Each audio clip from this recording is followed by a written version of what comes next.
네, 안녕하세요, 여러분. 저는 포스트의 기업시민연구소의 김용근입니다. 여러분 만나뵙게 돼서 반갑습니다. 네, 예, 오늘은 저희 청암재단과 나우만 재단이 올해 함께하고 있는 글로벌 시리즌 다이얼로그 피처 바이 어스 두 번째 세미나고요. 지난 3월에 저희들이 스마트 시티에 대해서 함께 세미나를 통해서 공부를 했는데 오늘은 정말로 중요한 우리 기후 환경에 대해서 여러분들과 함께 이야기를 나눠보고자 합니다. 지금 현장에도 사실 많은 분들이 참석해 계시지만 줌을 통해서 훨씬 더 많은 분들이 지금 참석하고 계신 것 같아요. 그래서 우리 줌으로 한번 여러분들 카메라 좀 켜주시고 함께 손 한번 흔들어 주시면 어떨까 싶습니다. 예, 여러분들 줌 부탁드리고요. 예, 반갑습니다. 반갑습니다. 예, 예. 카메라 켜주시면 이 현장에서도 여러분들의 모습이 함께 영상으로도 또 공유가 되고 있기 때문에 가능하면 여러분들 카메라 같이 켜주시고 하면은 현장에 계신 분들도 여러분들과 함께 이 세미나를 듣고 있다라고 하는 거를 좀 피부로 느낄 수 있을 것 같습니다. 네. 그러면 오늘 이제 행사의 시작에 앞서서 우리 청암재단의 오동호 상임이사께서 여러분들께 인사 말씀 전해주실 수 있도록 하겠습니다. 상임이사님 자리로 모시겠습니다. 큰 박수 부탁드립니다. 여기가 여기보다 더워요? 춥어요? 어, 더워요? 예, 여러분 반갑습니다. 방금 소개받은 포스코 청암재단의 상임이사 오동호입니다. 오늘 여기 한국은 상당히 더웠습니다. 여러분들 어떻게 잘 지내시는지 모르시겠네요. 지금 이 자리에 많은 우리 유학생들과 자학생들이 온라인으로 참석을 하고 계십니다. 여기에는 우리 독일에서 한국에까지 유학 와 있는 우리 독일 유학생들도 계시고요. 그리고 저희 포스코 청암재단에 아시아 현지 장학생들과 우리 한국에 유학 와 있는 아시아 펠로 분들도 계시고, 그리고 포항 광양 지역에 우리 비전 장학생 분들도 계십니다. 총 15개국에 약 100여 명의 학생들이 참석을 하고 계십니다.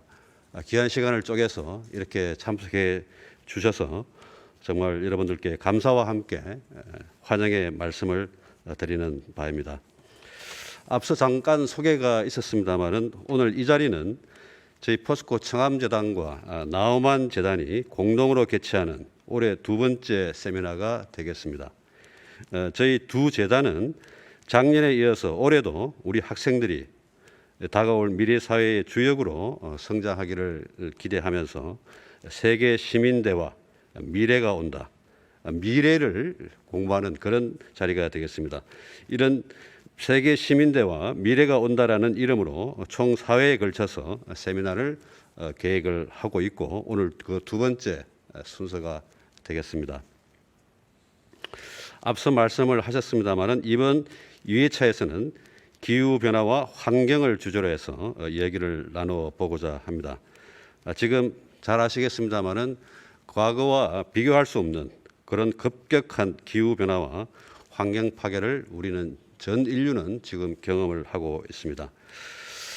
이로 인해서 우리는 육체적인 질병뿐만 아니라 정신적으로도 많은 고통을 받고 있는 게 사실입니다. 오늘 이 자리에는 최근 탄소 중립 2050을 선언한 바 있는 포스코의 대한민국을 대표하는 철강 기업입니다. 포스코의 기후변화 대응 전략에 대해서 전문가의 말씀을 들어보고 우리 함께 미래 환경에 대해서 고민해보는 그런 시간이 되겠습니다. 오늘 이 자리를 위해서 우리 나우만 재단 관계자분들께서 물심양면으로 많은 도움을 주셨습니다. 이 자리를 빌어서 감사의 말씀을 드리며 귀한 시간을 내주신 포스코의 이정엽, 김용건 두 분 박사님께도 감사의 말씀을 올립니다. 끝으로 코로나가 촉발한 이 참으로 어렵고 고단한 그런 힘든 학창 생활을 아마 보내고 계실 것으로 여겨집니다마는 이 자리에 참석하신 우리 유학생, 장학생, 모든 학생 여러분들의 삶과 학창 생활에 무한한 축복과 영광이 있기를 기원합니다. 예, 감사합니다.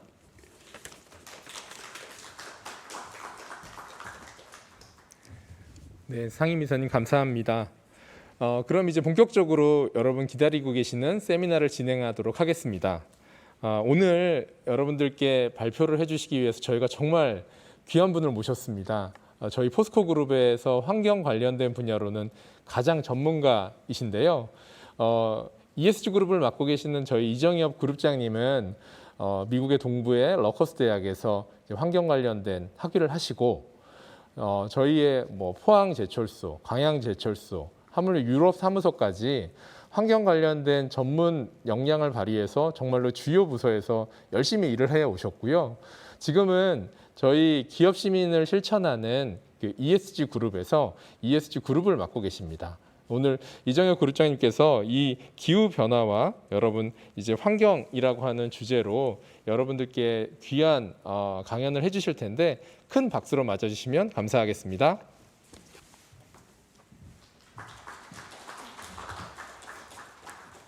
안녕하십니까. 포스코 ESG 그룹 이정엽입니다. 소개 감사드리고요. 그리고 오늘이 뜻깊은 자리 같습니다. 이 자리를 마련해 주신 우리 청암재단하고 나우만재단 감사드리고요. 또 앞으로 큰 역할을 하실 분들 앞에서 이게 또 강연을 하다 보니까 조금 떨리기도 하는데 제가 아는 부분 차분차분히 말씀드릴 수 있도록 하겠습니다. 너무 많이 들었습니다. 하도 이슈가 돼가지고 이제 기후변화라는 부분이 굉장히 많이 와닿는 부분이고 그가 더불어서 환경에 대한 오염들에 대해서도 계속 저희가 인지를 하고 있는 부분입니다. 근데 실질적으로 뭐가 환경 오염이고 기후변화는 왜 만들어졌고 그럼 우리는 뭐를 해야 되는지에 대해서는 여러 가지 단편적인 것들만 이렇게 듣게 되는데요. 전체적으로 에어 폴루션이라는 거, 대기 오염이라는 게 뭐고 다음에 기후 변화는 뭐고 그러면 우리는 이제 앞으로 어떻게 해야 되는지에 대해서 좀 간단하고 좀 쉽게 좀 설명을 하고자 합니다. 오늘 말씀드릴 내용인데요.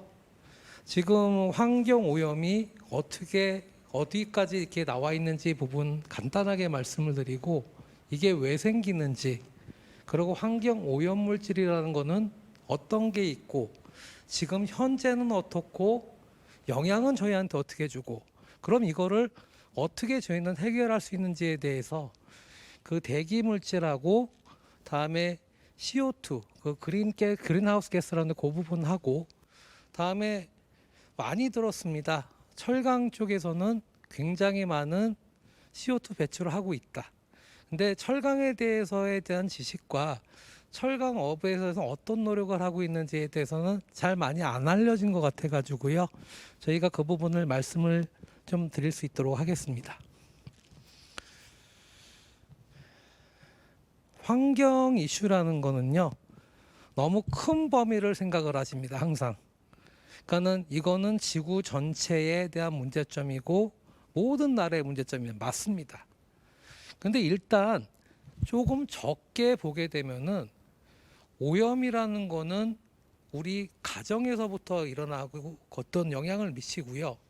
조금 더 가면은 우리가 살고 있는 지금 이 자리, 도시, 그리고 자연, 그게 확대돼서 그 지구 전체까지 영향을 미친다고 좀 보시면 될 것 같아요. 그래서 각각의 가정에서 하는 부분들, 다음에 도시 생활을 하는 부분들, 다음에 주변의 농경지, 다음에 자연에서 발생되는 부분들, 다음에 이것이 최종 지구까지 어떻게 영향을 미치는지 그 부분에 대해서 문제점을 찾고 해결을 하는 것이 저희가 해야 될 일이 아닌가 생각을 합니다. 왜 환경 오염 문제가 이렇게 많이 발생이 되느냐? 결론적은 사람이 늘어나기 때문입니다. 사람이 늘어나가지고 어느 도시를 형성하게 되고요. 도시를 형성하게 되면은 그만큼의 여러 가지 활동들이 굉장히 많이 늘어나게 됩니다. 대표적으로 여러 가지 활동들이 있지만 그 중에서 환경에 대한 큰 영향을 미치는 거 두 가지를 꼽으라 그러면은요. 처음은 각각의 생산품을 이동하고 안에서 왔다 갔다 하는 교통에 대한 발전이 하나가 있을 수가 있습니다. 굉장히 많아졌잖아요. 그리고 이미 내연기관 자동차라는 것들은 기술이 다 개발되고 그 사용자가 점점 늘고요. 그리고 어떤 도시의 발전에 따라서 사람들이 늘게 되면은 경제 활동이 늘고 그 사람을 서포트할 수 있는 여러 가지 산업들이 발전하게 됩니다. 그래서 결론적으로는 인구가 증가를 하고 그 증가한 인구들이 활동에 따라서 모든 부분들에 대해서 영향을 미친다라고 생각을 해주시면 되겠습니다. 예를 들어 보겠습니다. 기본적으로 2015년도에 1000만 명 이상 사는 도시를 메가시티라고 부릅니다. 2015년에 아시아의 16개국에 29개의 메가시티가 있었는데 2030년에는 41개로 늘어난대요. 그러고 저희가 늘어난 인구들이 이동수단을 많이 이용하다 보니까 1970년 대비해서 2010년도 보게 되면은 CO2 배출이 250%가 증가한 부분입니다. 또 인더스트리 부분에서도 계속 화석연료를 지금 기본적으로 쓰고 있기 때문에 1970년 대비 78%의 CO2 배출이 증가했다고 보시면 됩니다. 큰 여러 가지 이슈들이 있겠지만 가장 중요한 키 팩터를 말씀드리면은 큰 도시, 거기에서 생활, 거기서 이동하는 이동 수단들, 그리고 그걸 서포트하기 위한 산업화들, 그렇게 보시면 되고요. 지금 저희는 문제 하나 요것만 딱 잡아서 해결하면 되는 거 아니야? 라고 생각하면 되게 쉽습니다. 근데 실질적으로 환경 오염이라는 거는 우리가 자연에서 화산의 활동에서도 일어날 수가 있고요. 산불로 인해서 일어날 수도 있고요. 여러 가지 번개에 의한 화학 반응에서도 일어날 수가 있는 게 자연적인 요소가 하나 있는 부분이 있고요. 농경지에 굉장히 아무것도 없을 것 같은데 실질적으로 어떤 소나 그런 부분에서 메탄가스도 굉장히 많이 나오고 비료를 쓰기 때문에 거기서 발생되는 암모니아 같은 것도 많이 농경지에서 나옵니다. 그리고 많은 비중을 차지하는 부분이 아까 그 산업 부분인데 거기서 발전소가 대표적인 거고요. 다음에 여러 가지 산업 활동들, 그리고 자동차 말고 비행기까지도 어떻게 보면은 CO2를 배출한다고 보시면 되고요. 전체적인 이 글로벌 시스템 안에 있는 모든 활동들이 어떻게 보면은 환경에 대한 오염물질을 배출하고 있는 원인이라고 보시면 되겠습니다. 어느 한 부분이 아니고요. 환경오염물질 되게 많습니다. 저희가 예전에 트렌드가 처음에는 기후변화 이슈가 본격적으로 나오기 전에는 항상 포커싱을 맞췄던 게 환경오염으로 인해서 어떤 인간들이 어떤 건강적인 피해 부분을 이렇게 먼저 봤어요. 그러다 보니까는 여러 가지 이런 물질들 저런 물질들이 몸에 해롭다, 이런 것들이 배출되면은 부정적인 영향을 미친다, 환경적인 보험, 건강 보건적인 보험으로 먼저 접근을 하게 됩니다. 관점으로. 대표적인 부분이 여러 가지가 있겠지만 지금도 이슈가 계속되고 저희가 코로나 시대에 마스크를 쓰기 전에도 썼던 PM10, PM2.5 미세먼지입니다.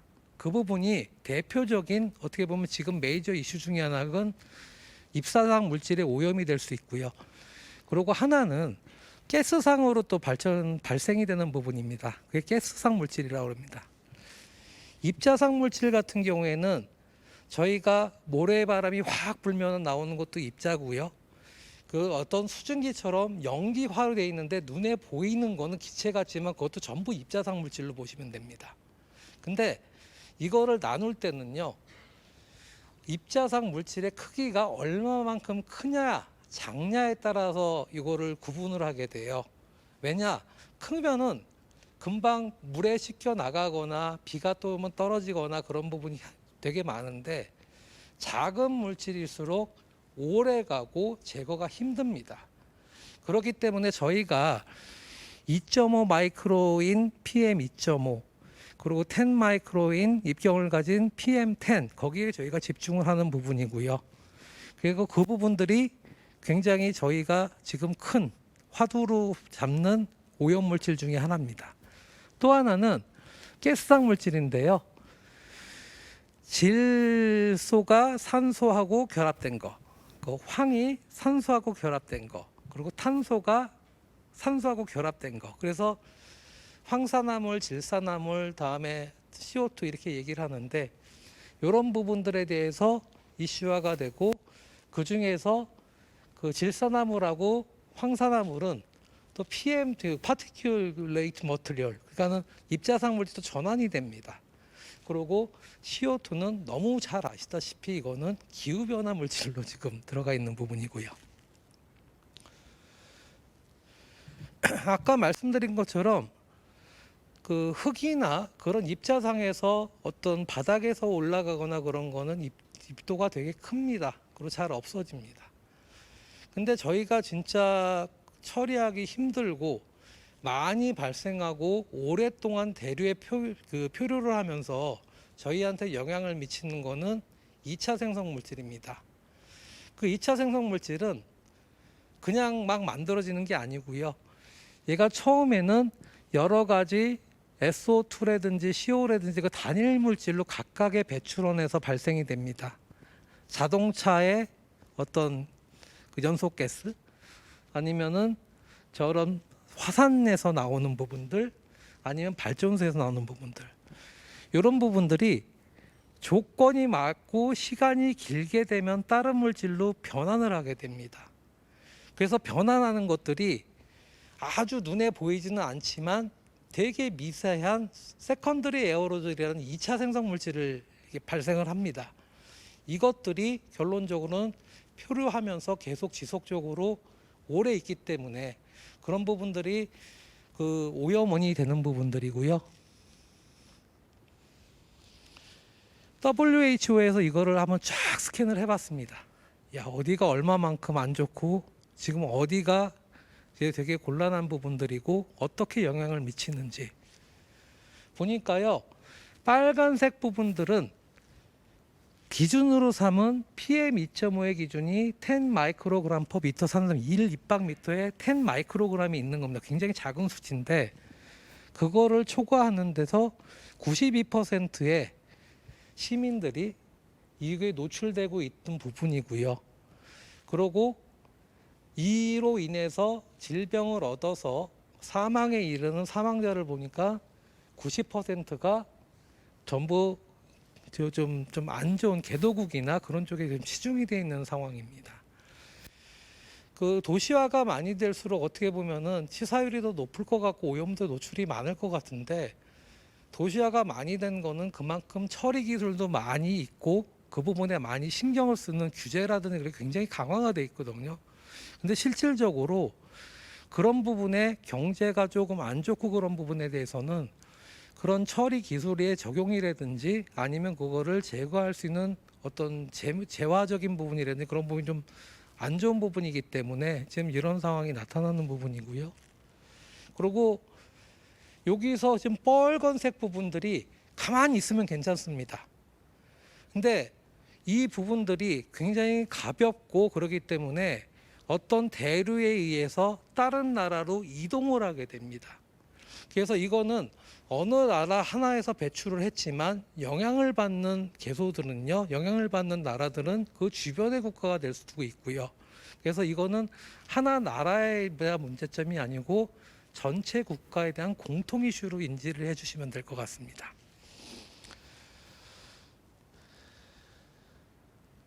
가끔 보입니다. 예전에는 이게 대표 사진이었습니다. 이런 거 있습니다. 세컨더리 에어로졸을 인해 가지고 이렇게 스모그 현상이 일어나고 이로 인해서 우리가 피해를 받습니다. 근데 저희도 요즘에 가끔 앱을 보게 되면 미세먼지 나쁨 좋음을 보고 마스크를 쓰고 나가게 활동을 하게 되어 있습니다. 그만큼 예전에서 이벤트들이 많이 발생이 안 됐던 부분들이 이제는 저희 바로 옆에 있는 일상적인 문제가 좀 됐다고 보면 되고요. 그런 부분으로 인해서 저희가 야외 활동도 굉장히 영향을 많이 받고 저희들의 활동이 이제 점점 제약을 받는 시대가 지금 시대가 아닌가 생각을 합니다. 가장 요런 그 미세먼지가 영향을 많이 주는 부분요. 대부분은 호흡기 질환입니다. 코부터 시작해가지고 기관지, 그다음에 폐까지 전부 이릅니다. 그래서 폐암도 일으키고 천식도 일으키고 여러 가지 호흡기계 질병들을 유발하게 되어 있습니다. PM10하고 아까 PM2.5 입자상 크기에 따라 이렇게 나눈다고 그랬잖아요. 근데 PM10 같은 경우에는 좀 큰 물질 같은 경우에는 흡입을 하더라도 이게 소화기로 배출이 됩니다.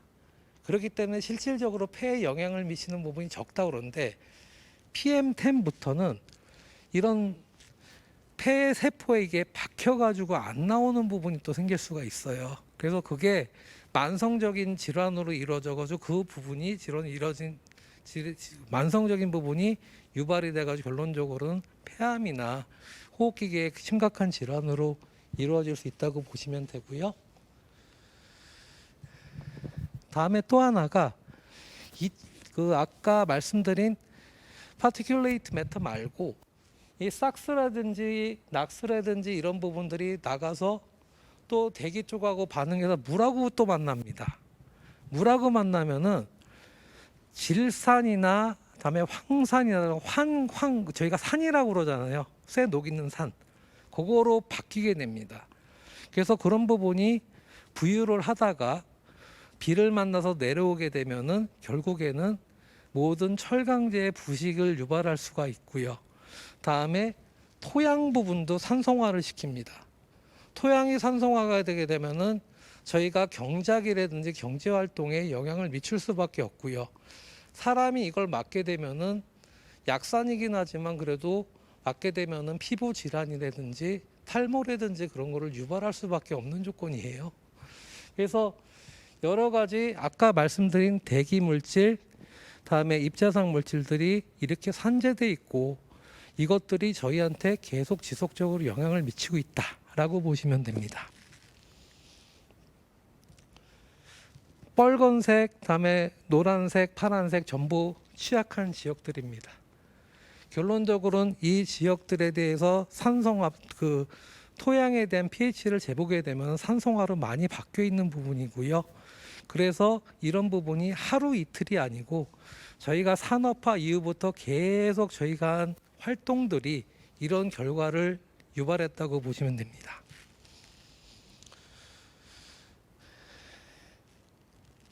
그래서 이거를 어떻게 줄일 것이냐, 그 부분을 고민을 굉장히 많이 합니다.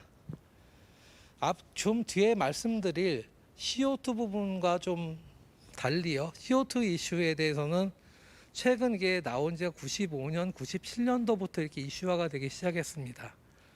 그 말씀을 드린다는 거는 그만큼 기술이 좀 아직까지 이제 잘 발전이 되지 않았지만 런던 스모그부터 저희는 이 얘기를 계속 들었습니다. 그렇기 때문에 1920년도, 30년도부터 해서 여러 가지 기술들이 많이 발전을 했습니다. 그래서 저희가 원인을 알고 처리 기술을 가지고 있고 그 처리 기술을 어떻게 적용하는지를 많은 고민을 하고 있습니다. 가장 원천적인 얘기입니다. 나오는 원료를 안 쓰면 됩니다. 굉장히 쉬운 얘기지만 거의 불가능한 얘기입니다. 저희가 우크라이나 이번에 내전 우크라이나 사태를 겪으면서 에너지 수급에 대한 문제 많이 들으셨을 겁니다. 모든 거를 에너지를 전환을 한 번에 될 수 있는 부분이 아니기 때문에 중장기적으로는 코를 줄이자. 그리고 가장 많이 연료로 쓰는 석탄, 다음에 석유, 그 안에 황이 들어 있습니다. 그래서 기본적으로 정제된 석유를 쓰고 황이 없는 낮은 석탄을 쓰는 것이 대기오염 물질 배출에 도움이 된다는 얘기입니다.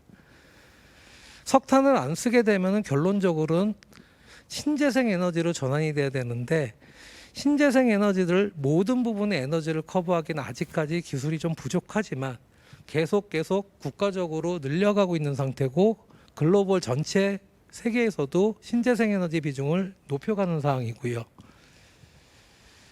그리고 결론적으로는 또 하나 부분이 에너지의 효율을 높이는 것입니다. 에너지 효율을 높이면 뭐가 좋으냐? 그만큼 연료를 덜 씁니다. 덜 쓰면은 그만큼 발생되는 오염 배출이 당연히 줄겠죠. 이런 부분을 종합해서 각각의 나라에서는 법을 만듭니다. 법을 만들어서 제어하는 방법은 두 개입니다. 각각의 산업 배출 쪽에서 말씀을 드리면요. 각각의 배출원에서 니네는 농도를 요만큼 이하로 무조건 배출을 해야 돼라는 농도 규제가 하나가 들어갑니다. 거기서 이제 많은 부분이 있는데 더 이상 안 줄어듭니다. 그래서 이제 환경부 쪽에서는 저희 우리나라 같은 경우에는 환경부에서 농도 규제 말고 배출량을 니네는 얼마만큼만 배출해라는 총량 규제를 들어가게 됩니다. 그래서 지금 한국에서는 총량 규제하고 다음에 배출 농도 규제 두 개가 들어가 있는 강력한 법제화를 지금 실시를 하고 있고요. 그래서 제 밑에 그래프 보시면은 실질적으로 한국에서 저만큼의 오염 물질이 지금 배출이 저감되고 있는 거에 대한 환경부 통계 자료입니다. 이게 결과로 나타나고 있습니다. 그리고 줄이는 부분은 일단 아무리 황이나 그런 여러 가지 오염물질 없는 원료를 쓰더라도 결론적으로는 배출할 수밖에 없고 일부는 그 배출되는 거를 기술로 잡자는 부분입니다. 그래서 여러 가지 기술이 아까 말씀드린 것처럼 많이 발명이 됐는데요. 이용이 되고 있는데요. 그 먼지를 없애는 거는 쉽습니다. 그래도 좀. 그러니까는 세 가지 타입이 있는데요. 하나는 그 원심력을 이용하는 겁니다. 무거운 입자들을 뺑뺑뺑뺑 돌리면 밖으로 이렇게 원심력에서 모이게 됩니다. 그 원심 효과를 이용하는 분리해내는 원심형 집진기. 저 백필터라는 건 저희 배큐um 청소기 생각하시면 됩니다. 흡입해서 필터로 걸러서 이제 깨끗한 그 공기만 내보내는 거. 이게 막히잖아요. 중간중간 빵빵빵빵 털어주는 클리닝을 같이 하면서 백필터 운영하는 부분하고요. 어떤 부분에 대해서는 굉장히 고온에서 발생되는 부분이 있습니다. 그럼 일반 백을 쓰게 되면 전부 타버리기 때문에 전기 집진기라는 거를 또 씁니다. 전기를 이용해 가지고 하전을 시켜 가지고 이렇게 플러스 마이너스 붙듯이 이렇게 해서 제거하는 부분. 요 세 부분이 가장 일반적인 집진 기술이고요. 삭스나 낙스 같은 거는 반응을 시켜야 됩니다. 반응을 시키려면은 반응을 일으키게 할 수 있는 어떤 물질들을 집어넣어서 결론적으로는 삭스 같은 경우에는 입자화 시켜서 먼지로 제거를 해서 떨어뜨려 버리고요. 다음에 낙스 같은 거는 N2로 전환을 시켜 버립니다. 그래서 여러 가지 기술들이 있는데 이런 기술들을 이용해서 최대 배출이 100이 된다면은 지금 98까지 줄일 수 있는 기술들이 이미 다 발명이 됐고요. 지금 적용이 돼 있는 상태입니다. 기후 부분으로 조금 넘어갈게요. 저는 예전에 아이스 에이지를 보면서 저 때는 꽁꽁 얼었었네. 지금은 더운데 라는 생각을 했거든요. 가장 많은 질문이 진짜 이게 우리의 인간의 활동으로 해서 진짜 지구가 더워진 거야 라는 물음표를 딱 가지기 시작합니다. 엘고의 불편한 지실부터 시작을 합니다. 그 글로벌 워밍이라는 거는. 근데 그 전에는 항상 이 부분은 전체적인 어떻게 보면 글로벌, 그러니까 역사적인 사이클, 빙하기, 해빙기, 빙하기, 해빙기를 거치는 그런 순환이 아니냐. 인간의 어떤 그 영향은 되게 적지 않느냐로 접근을 합니다. 과학의 기술도 별로 없고요. 그래서 실질적으로 과거의 온도가 얼마만큼이다라고 정확하게 저희가 측정을 하기 시작한 거는 1861년부터 이렇게 쭉 합니다. 근데 어떻게 보면 맞습니다. 어떻게 보면은 사이클에 인해서 빙하 올라갔다 대기 온도 올라갔다 지구 온도가 올라갔다 내려갔다는 부분이 있지만 중요한 거는요. 저희가 과학적으로 측정하기 시작한 다음부터는 저희가 이제 상관관계를 찾기 시작합니다. 올라가는 그 속도가 점점 빨라진다는 겁니다. 그래서 이런 부분에 있어서 어떤 인간의 활동, CO2 배출과 어떤 그 기후 변화와의 상관관계가 있을 것이다라는 것을 점점 과학자들이 집중을 하게 됩니다. 아까 말씀드린 배출 물질별로 해가지고 파란색은 없어지는 거고요. 빨간색은 발생이 되는 겁니다. 요거를 하나하나 측정을 하기 시작합니다. 측정을 해서 저희가 모델이라고 부르는 수치 해석을 이용합니다. 그래서 실질적으로 발생되는 CO2가 얼마만큼 기후변화, 온도변화에 따라 얼마나 영향을 미치는지 분석을 하기 시작합니다. 또 다시 측정을 해서 보정을 합니다. 그런 과정을 수없이 발견을 계속 진행을 해가지고 결론적으로는 저희가 이런 활동들에 의해서 경제 성장에 의해서 결론적으로는 이런 물질들이 1970년 대비 이렇게 늘고 있다는 것을 집계를 합니다. 그래서 이런 물질들이 영향을 미칠 수 있겠구나라는 것을 의심을 하고요. 그거를 이용해서 하나하나 과거의 데이터들을 전부 분석을 합니다. 앞으로의 영향도를 분석을 합니다. 과학자들이. 그래서 가장 기후변화에 권위 있는 부분이 Intergovernmental Panel on Climate Change, IPCC 많이 들어보셨을 거예요. 모든 과학적인 리포트는 여기서 다 나옵니다. IPCC는 이 부분에 대해서 가치 해결을 국가 간으로 모든 유명 과학자들이 전부 뭉쳐서 있는 연구 집단이라고 보시면 되고요. 섹터가 3개로 나눠져 있습니다. 하나는 실질적으로 그 배출되는 CO2가 어떻게 기후변화에 과학적으로 영향을 미치는지를 하는 부분이 연구 집단이 있고요. 하나는 그렇게 해서 기후변화가 되면은 우리 생활하고 지구에 어떻게 영향을 미치는데 임팩트 분석하는 데가 하나가 있습니다. 그럼 마지막에 3번째 분과는 그럼 이거를 어떻게 우리는 줄일 것이냐. 그게 3가지 연구 집단으로 된 게 IPCC고요. 굉장히 그래도 신뢰를 할 만한 부분이 한 사람의 과학자가 이거를 난 이래라고 얘기해가지고 그게 억셉트 되는 데가 여기가 아닙니다. 참석한 모든 과학자들이 발표된 결과를 한 줄 동의하에 이루어진 보고서가 IPCC 보고서입니다. 그렇기 때문에 이 부분에 대해서 굉장히 신빙성이 높고요. 거기서 분석한 거를 보면요. CO2는 점점 올라가고 거기에 따라서 템퍼레처 올라가고 씨 레벨 올라가는 상관성이 명확하게 보입니다. 인공사진을 찍게 되면은 예전하고 계속 뻘개지는 모습들이 더 더워지는 모습들이 보입니다. 그래서 이런 부분에 있어서 증명을 하게 되고요.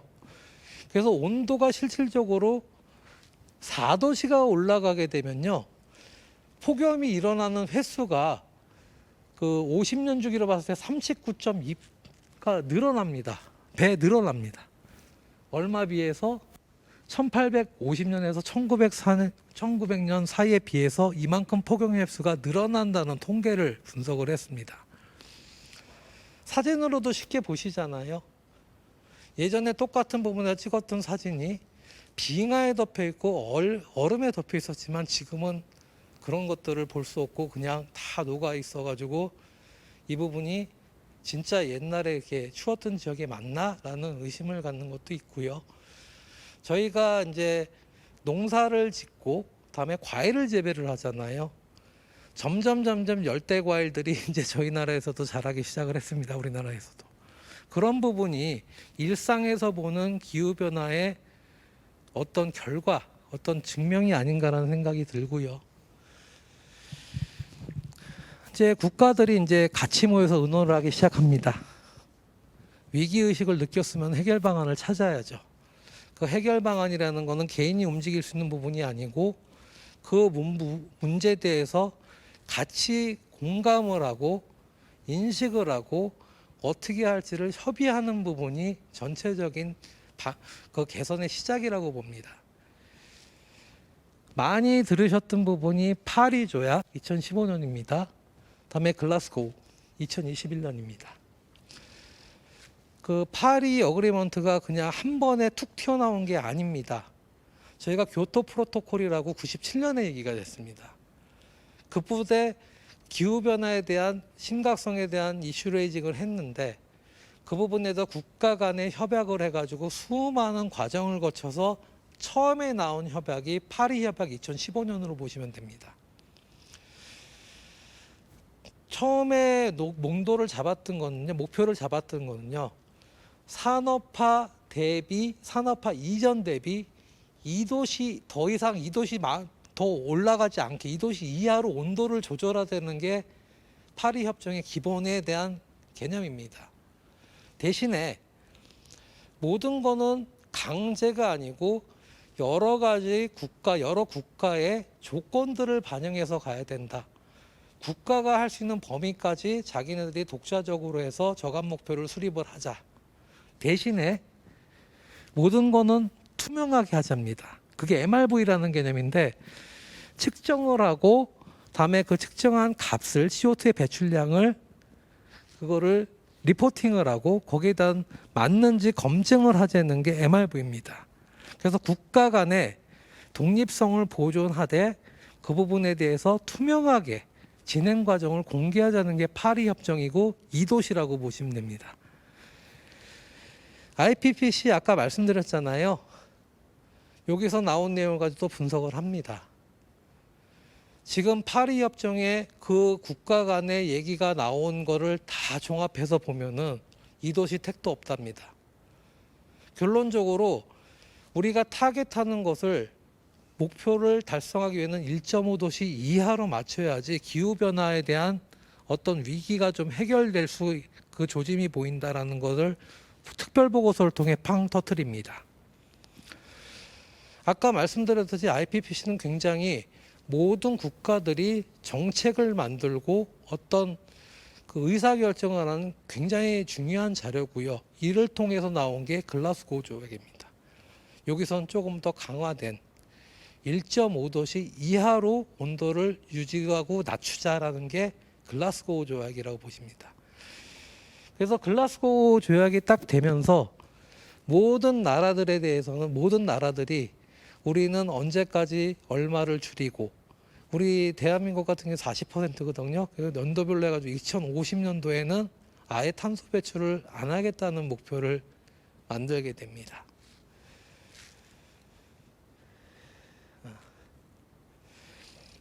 이런 생각을 많이 합니다. 저도 가끔 생각을 하는데요.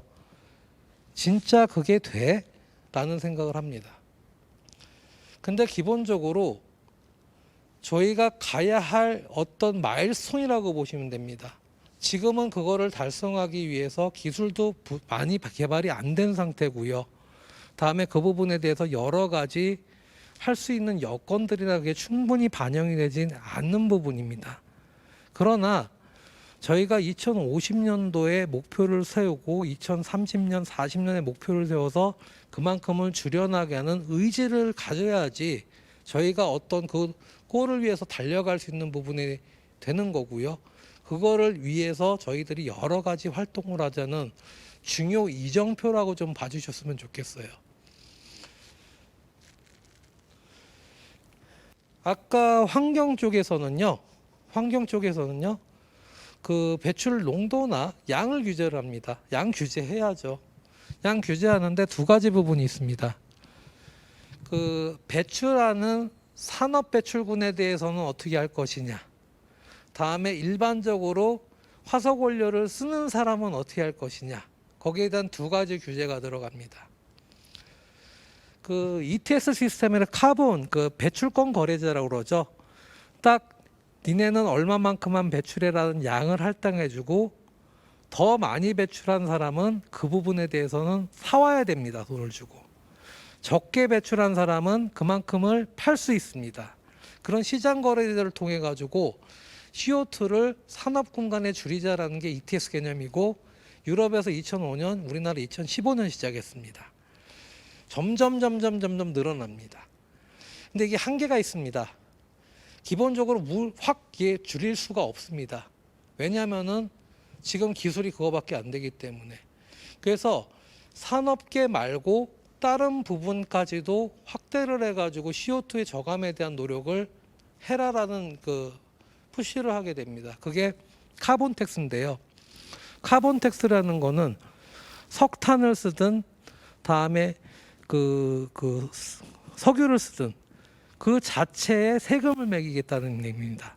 지금 저희가 어떤 그 VAT 붙듯이 카본 텍스를 아예 붙여서 아예 그거를 덜 쓰고 신재생 에너지에 대한 베니핏을 줘서 그쪽으로 확대하겠다는 정책이 일단 두 개고요. 그래서 ETS하고 다음에 카본 텍스가 가장 CO2를 그 저감하게 만드는 가장 기본적인 그 정책 프레임이라고 보시면 돼요. 그리고 점점 많은 나라들이 가입을 하고 이 제도를 도입을 합니다. 그래서 실질적으로 이런 부분에서 저감을 할 수 있는 것들을 여러 가지를 노력들을 하고 있고요. 카나다에서 발표 하나 했습니다. 카본 텍스 130불 붙인답니다. 굉장히 많은 양이죠.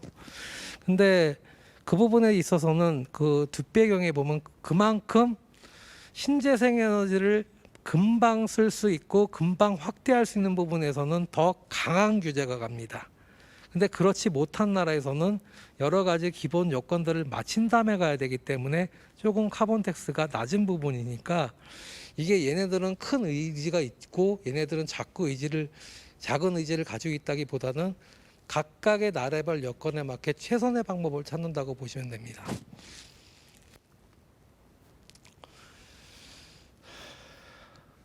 간단합니다. 화석연료 줄여야죠.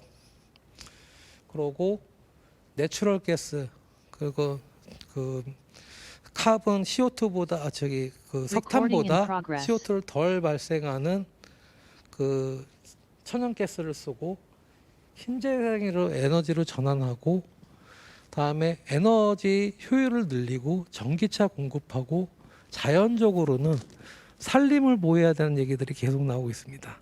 많이 아시잖아요. 광합성 하면은 CO2 흡수해가지고 사용한 데는 없어진다는 부분. 그러니까 산림학적으로도 자연적으로 하고 지금 전체적으로 나라별로는 저희는 저출산인데 어디는 아직적으로도 계속 인구가 증가하는 부분도 있으니 그런 부분도 같이 좀 고려를 사회적으로도 고려를 해야 되는 부분이 아닌가라는 것도 얘기가 계속 나오고요. 제거는 아직 여러 가지 기술들이 개발을 되고 있기 때문에 CO2가 굉장히 안정적이에요. 이게 굉장히 떼기가 힘듭니다. 분해하기가. 그래서 지금 현재 가장 많이 쉽게 접근하는 부분은 원래 발생에는 발생 에너지 원을 바꾸는 거, 다음에 나오는 거를 제거하는 방법으로 가장 쉽게 많이 접근하는 부분이 액화를 분리를 합니다. 그 어떤 여러 가지 대기하고 CO2가 있으면 CO2를 분리를 해서 그냥 넣지를 못하니까 액화를 시켜서 그 액화된 CO2를 바닥에다 집어넣든지 바다에다 넣든지 아니면은 안반에다 집어넣든지 하는 CCU라는 거를 많이 합니다. 기본적으로 바다 밑에는요 해저 터널 같이 막힌 데들이 있습니다. 그리고 유전도 어떻게 보면은 막힌 층에서 발생하는 어떤 탄화소독입니다. 그래서 지금 그런 공간들을 찾아서 배출되는 CO2를 분리하고 분리한 걸 액화시켜서 그거를 거기다 넣자는 얘기입니다. 이 부분에 대해서 그 쉘이나 다음에 쉐보론 같은 석유 오일 회사들은요 기본 거기 있는 시추를 위해서는 압력이 필요하거든요. 그러면 빼내는 것도 계속 그 압이 많이 걸리고 에너지도 많이 넣지만 되니까 거기다 산소나 다른 거를 공기를 불어 넣습니다. 불어 넣어가지고 그 부분에 대해서 압력으로 해서 석유가 잘 생산되도록 하는 걸 많이 쓰고 있거든요. 그거를 공기 대신에 CO2를 액화시켜서 집어넣자는 것들 실질적으로 쓰고 있습니다. 근데 그 오일 유전이 많은 데들은 그렇게 쓸 수가 있어요. 근데 그게 기본적으로 모든 여건들의 지리적 여건에 따라 다르고 우리나라 같은 경우에는 지금 지질연구소나 그쪽에서 동해안이나 서해안이나 대륙봉에 이런 거를 넣을 수 있는 데가 얼마나 계속 탐사를 하고 있고요. 그리고 그 부분에 대해서 분리하는 기술도 계속 발전을 하고 그다음에 개발하고 있습니다. 기본적으로 모든 거는 경제성이 뒷받침이 돼야 됩니다. 기술이 있어도 안정성이 보장이 안 되고요. 다음에 어떤 경제성이 보장이 안 되면 저희는 이거를 바로 쓸 수는 없는 부분입니다. 왜냐하면 그게 쓰게 되면 결론적으로는 그게 세금으로 붙든 어떤 부담으로 붙든 어떤 여러 국민들의 경제에 대한 부담으로 가중이 될 수 있기 때문에 그 어떤 경제성하고 기술에 대한 부분에 대한 걸 두 가지를 같이 검토해서 이런 기술들이 차근차근 개발이 되기 때문에 마음 같아서는 도깨비 방망이처럼 빵 해서 바로 없애고 싶은데 그게 안 되는 게 지금의 상황이라고 보시면 됩니다. 철강 얘기를 좀 하겠습니다. 지금 포스코가 우리 철강사가 배출하는 게 전체에 굉장히 큰 비중을 나눈다.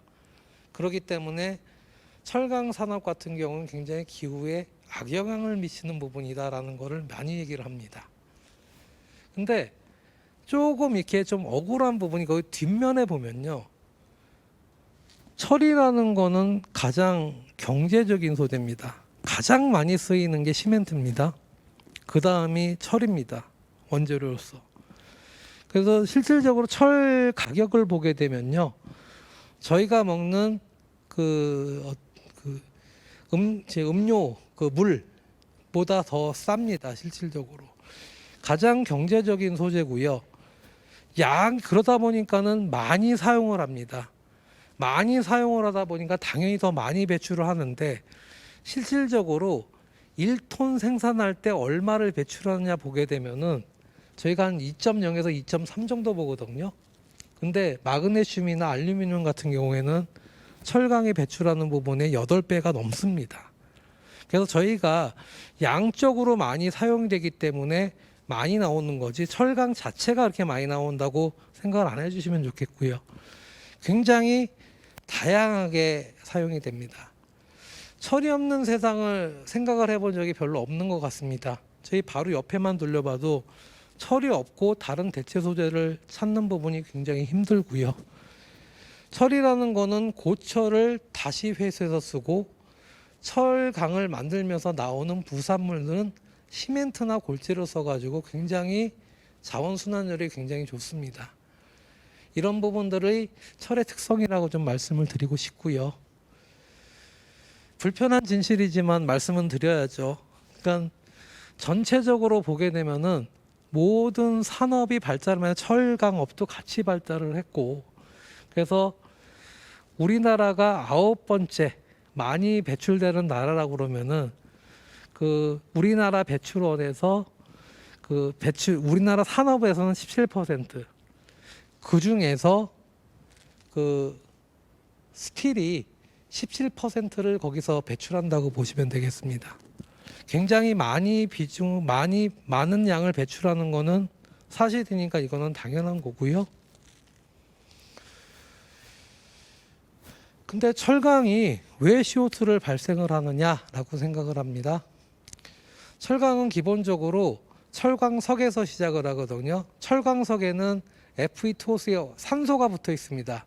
녹슨 철입니다. 근데 그거 가지고는 저희가 가공을 하거나 뭐 할 수 있는 게 아무것도 없습니다.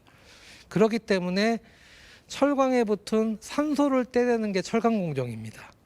산소를 떼는데 뭐로 떼느냐? 카본을 집어넣는데 카본이 석탄으로 들어갑니다. 석탄이 오랑 만나가지고 결국에는 철에 있는 오를 떼내면서 CO2가 발생되는 게 철강업의 기본 프로세스입니다. 이 공정은 1850년부터 계속 해가지고 지금의 경제성을 가지고 있는 역사적인 어떻게 보면은 공정입니다. 지금으로서는 요거에 대한 딱히 대체 기술은 없는 상태고요.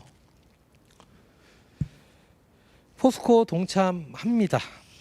저희가 정부의 어떤 2050 넷제로만큼 저희도 동일한 목표를 가지고 2030년 10% 저감, 2040년도에 50% 저감, 2050년도에 넷제로 이거를 목표를 해가지고 공포를 했습니다. 탄소 중립 공포를 했습니다. 근데 이 부분에 대해서 어떻게 갈 거냐? 일단은 저희가 신재생 에너지라고 하는데 저희가 무탄소 에너지 원자력까지 같이 고려를 하고 있습니다. 그거를 이용하고 신재생 에너지를 늘려서 철강에 대한 전력원을 공급을 하고, 다음에 수소가 어떻게 보면은 그 대체 원 중에 하나가 될 거라고 생각을 하고요. 수소에 대한 그 생산, 다음에 이송, 다음에 그 부분 활용, 그 부분에 대해서 고민을 많은 기술 개발해서 저희가 2050 넷제로를 달성을 하려고 합니다. 가장 큰 부분이 아까 산소를 떼내는 거잖아요. 아까 말씀드린 석탄을 안 쓰고 수소 가지고 산소를 떼내면은 물 나옵니다. 그래서 기본적으로 저희가 수소 환원 제철이라는 공정을 개발을 위해서 저희가 모든 연구원 다 붙어 있고요. 중장기 마스터 플랜을 가지고 저희가 한 발 한 발 좀 나아가려고 지금 준비를 하고 있고 실질적으로 하나하나 액션을 하고 있습니다. 그래서 결론적으로는 포스코는 신재생 에너지를 기반해서 수소를 생산하고 그 수소를 이용해서 다음에 저희가 철강 프로세스를 아예 바꾸는 노력을 지금 하고 있는 겁니다. 그래서 이런 부분을 통해서 저희가 2050년도에는 탄소 배출이 없는 제철 공정을 만들고 있고요. 다음에 아까 말씀드린 여러 가지 제철소에서 집진기 원료부터 해가지고 모든 처리 시설에 방지 시설 전부 운영하고 모든 법 기준보다 30% 이하로 관리하고 있습니다. 그래서 대기 오염도 관리를 하고 있고요. 그리고 아까 말씀드린 싹스, 낙스를 같이 처리할 수 있는 장치도 한국 최초로 도입을 해서 지금 운영을 하고 있는 상태입니다. 모든 거는 관리가 되려면 보여야 됩니다. 그렇기 때문에 각각의 굴뚝에서 얼마가 나오는지 그 농도를 계속 측정을 하면서 관리를 하고 있고요. 다음에 가시적인 감시도 하고 있고 전체적인 감시 시스템을 통해서 아까 말씀드린 그런 방지 시설의 운용과 감시를 통해서 저희가 이걸 만들고 있고요. 저희 노력만 가지고 되는 거 아닙니다. 그건 여러 가지 인프라라든지 여러 가지 제반 사항에 대해 수반이 같이 돼서 공동으로 이루어져야 되는 부분이기 때문에 정부와 과학부처와 계속 저희 협업을 하면서 하고 있고요. 하나를 더 말씀드리겠습니다. 사업 부분에서 와서 사업 얘기를 말씀을 드렸습니다. 아까 말씀드린 것처럼 환경 문제는 온리 사업 부분의 문제는 아닙니다. 각각의 생활에서 각각의 환경에서 각각의 역할들을 전부 해서 목표를 전체적으로 깨끗한 지구를 만들기 위해서 기후변화 없는 지구를 만들기 위해서 함께 관심을 가지고 모든 부분에서 공동적으로 노력을 하고 그 부분에 대한 결과로 저희가 이루어질 수 있는 게 저희가 보다 나은 내일 보다 나은 지구가 아닐까 생각합니다. 예, 이상입니다. 보고 마치겠습니다.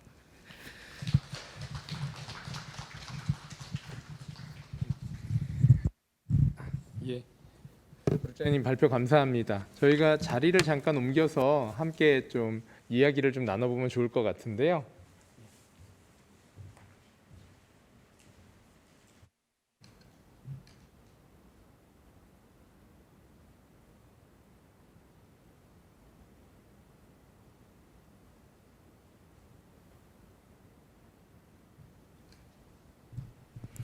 예, 먼저 다시 한번 긴 시간 동안 우리 기후변화와 환경에 대해서 발표해 주신 그룹장님께 박수 한번 보내주시면 감사하겠습니다.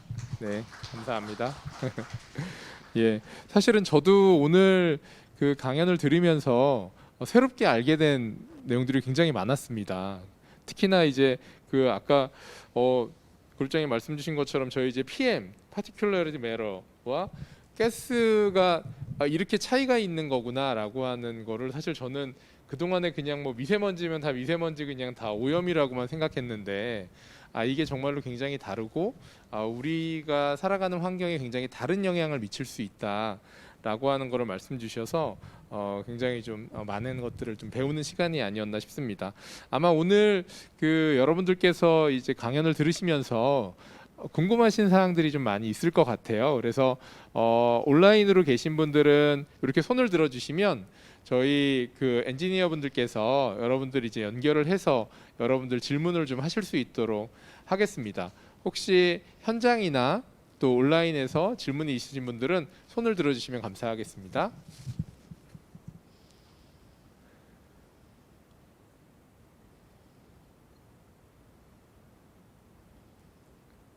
네, 잘 안 보이는데, 네, 예, 그 아마 이제 첫 질문이 조금 부담스러우실 것 같아서 사실은 제가 마음속에 첫 질문 하실 분을 좀 정해놓고 왔습니다.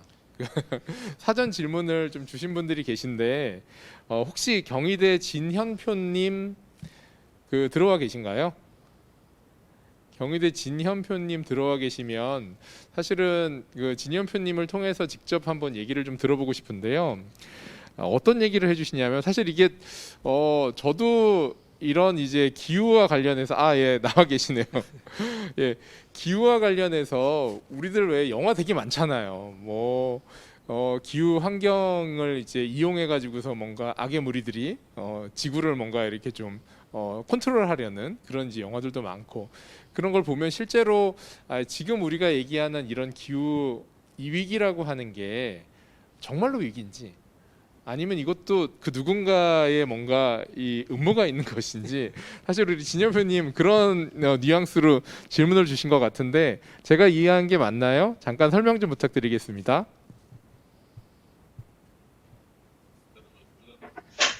네, 안녕하세요. 네, 안녕하세요. 저 경희대라고 적혀 있는 것 같은데, 저 경북대입니다. 네, 경북대에서 소속을 하고 있는 진현표입니다.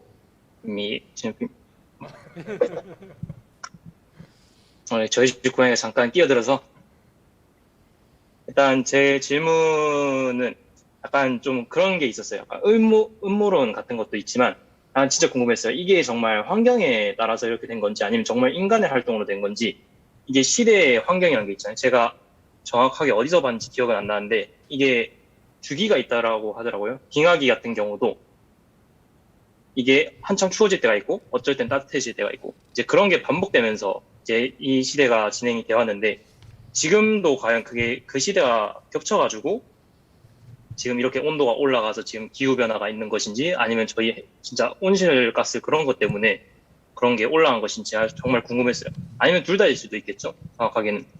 그래서 그 두 개의 영향이 얼마 정도인지 만약 있다면 퍼센트는 얼마 정도 되는지 그런 게 궁금해서 한번 질문 드렸습니다.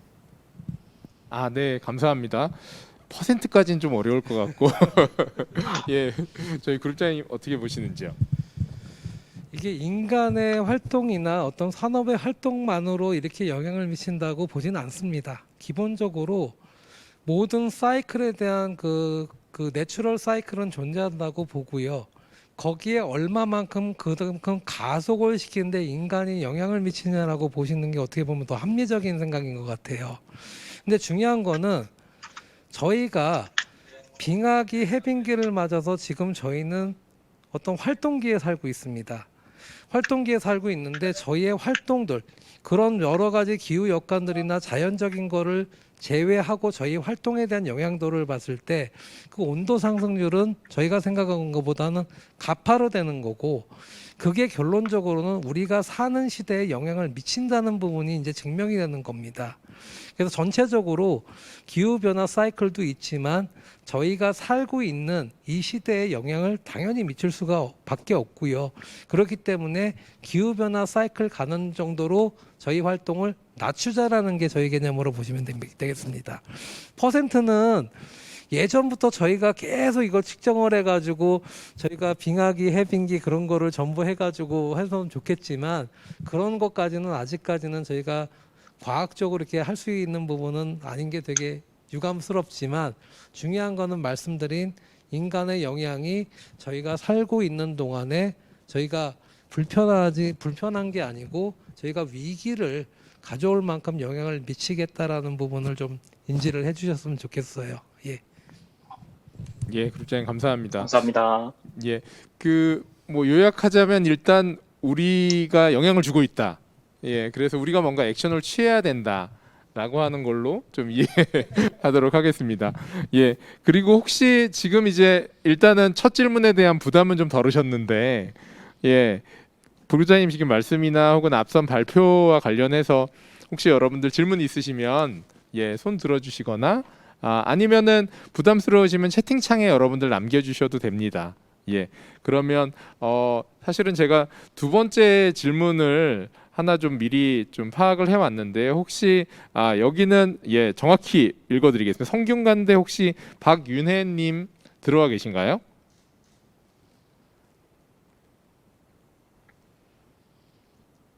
예, 그 박윤혜님께서 사실은 어떤 질문을 해주셨냐면 만약 연결돼 있으시면 이따가 좀 화면을 직접 좀 보여주셔도 좋을 것 같은데요.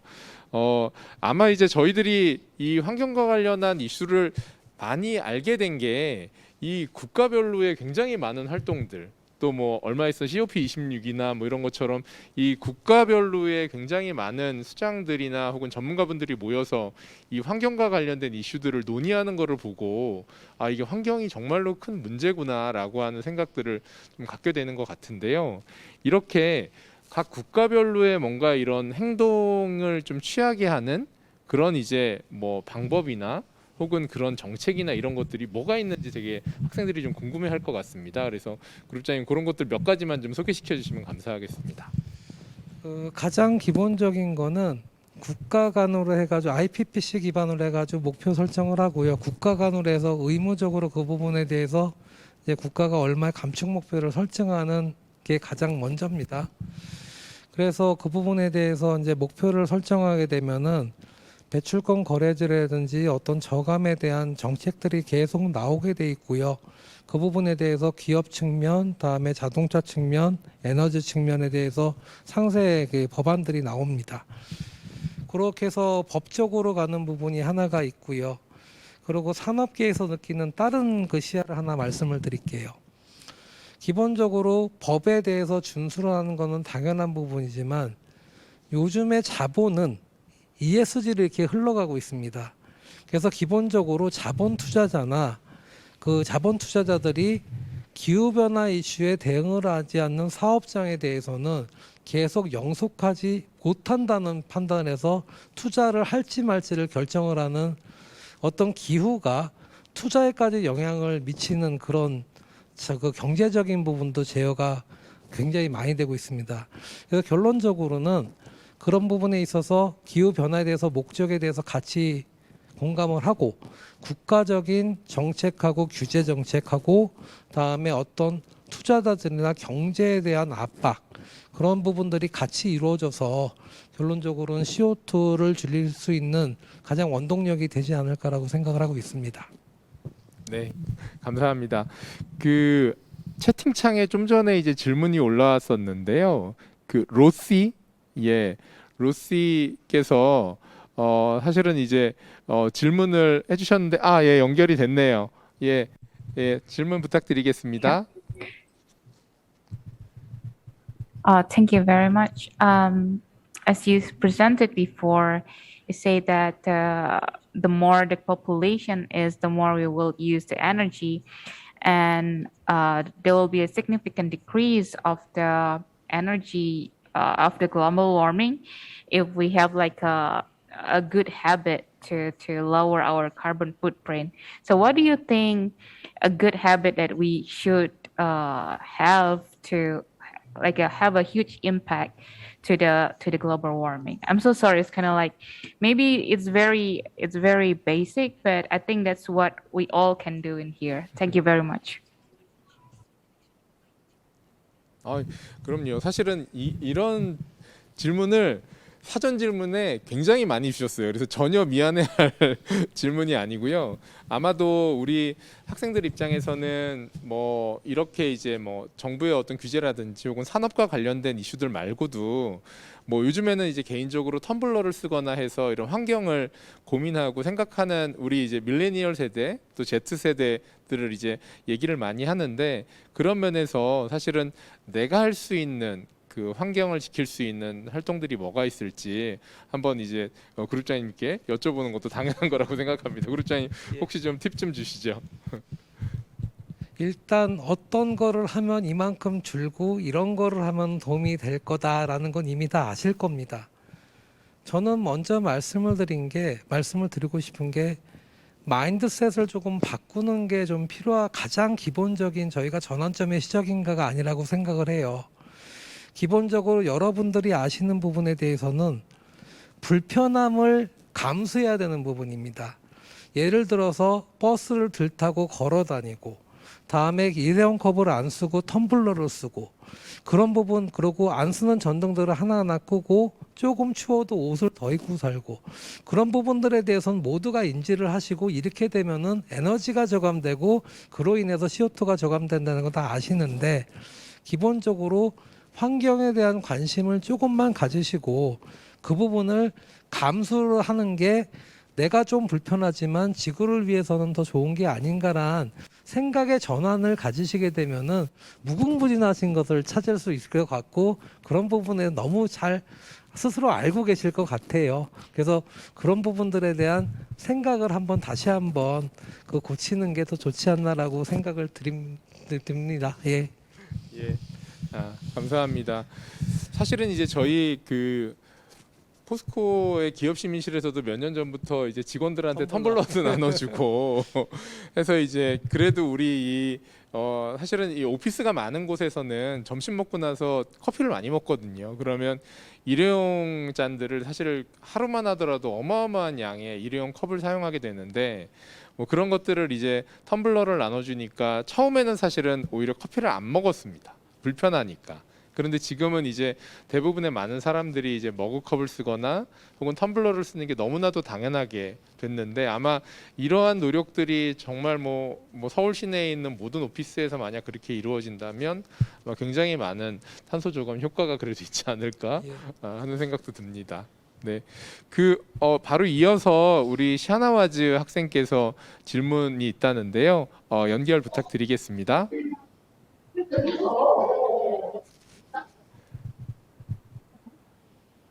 우리 샤나와즈 학생은 어디에서 연결하시는 건지 혹시 화면 연결이 되면 자기소개도 좀 해주시고 질문도 같이 해주시면 좋을 것 같습니다. 네, 연결이 됐네요. Thank you so much. I'm Shanawaz and I'm a student at Pukong University. And my question is that, recently the temperature of the world is rising. Pakistan and India are the two countries which are heavily affected by the temperature. The temperature is setting around like a 52 centigrade now. So my question is that what naturally we can do to reduce the the world temperature? I know that you said about reducing the emission, but how naturally we can reduce the temperature? Like I was thinking that how the corporate world is joining to encouraging the forest, like the artificial forest we usually use in the urban areas. Such kind of idea can be introduced by the corporate sector in the urban areas. Thank you so much. 예, 사나와즈 감사합니다.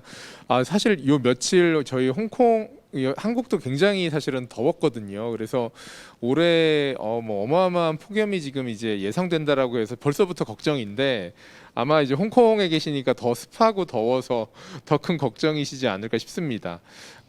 말씀하신 대로 우리가 장기적으로 이 탄소 저감을 통해서 기후 변화에 대응해야 되는 것들도 사실 굉장히 중요하지만 질문 주신 거는 그 장기적인 것 외에 지금 당장 뭘 해서 바로 효과를 볼 수 있는 건 없는지 아마 이제 그런 질문을 주신 것 같은데요. 혹시 그룹장님 뭐 그런 방법이 좀 있을까요? 그냥 원론적으로 말씀을 드리면은요. 기본적으로 말씀하신 부분을 달성하게 되면은 넷 제로가 아니고 마이너스 쪽으로 가야 되는 부분이가 일단은 적용이 돼야 되는 부분이고요. 왜냐하면 배출원에 대해서 나오는 거를 일단 막아야 되니까요. 그리고 실질적으로 이거를 바로 지금 올라간 거를 떨어뜨린다는 거는 지금의 배출된 CO2를 줄이는 부분이에요. 배출된 CO2를 줄이는데 그 대기 중에 있는 CO2를 굉장히 안정한 물질이기 때문에 바로 줄일 수 있는 방법은 없는 것 같고요. 만약에 폭염이 그 부분에 대해서 상승이나 그런 부분은 일시적으로 하는 부분은 어떤 방법을 쓸 수 있냐면 인공 강우라든지 그런 거를 검토해 볼 수가 있는 방법인데, 원천적으로 나온 CO2를 줄여서 지금의 글로벌 워밍을 좀 막는다는 거는 기술적으로는 굉장히 흥미롭고 나중에 좀 찾으면은 게 실용화될지 모르겠지만, 안타깝게도 현재까지는 그런 부분에 대한 대책은 지금 없는 것으로 알고 있습니다. 예. 네.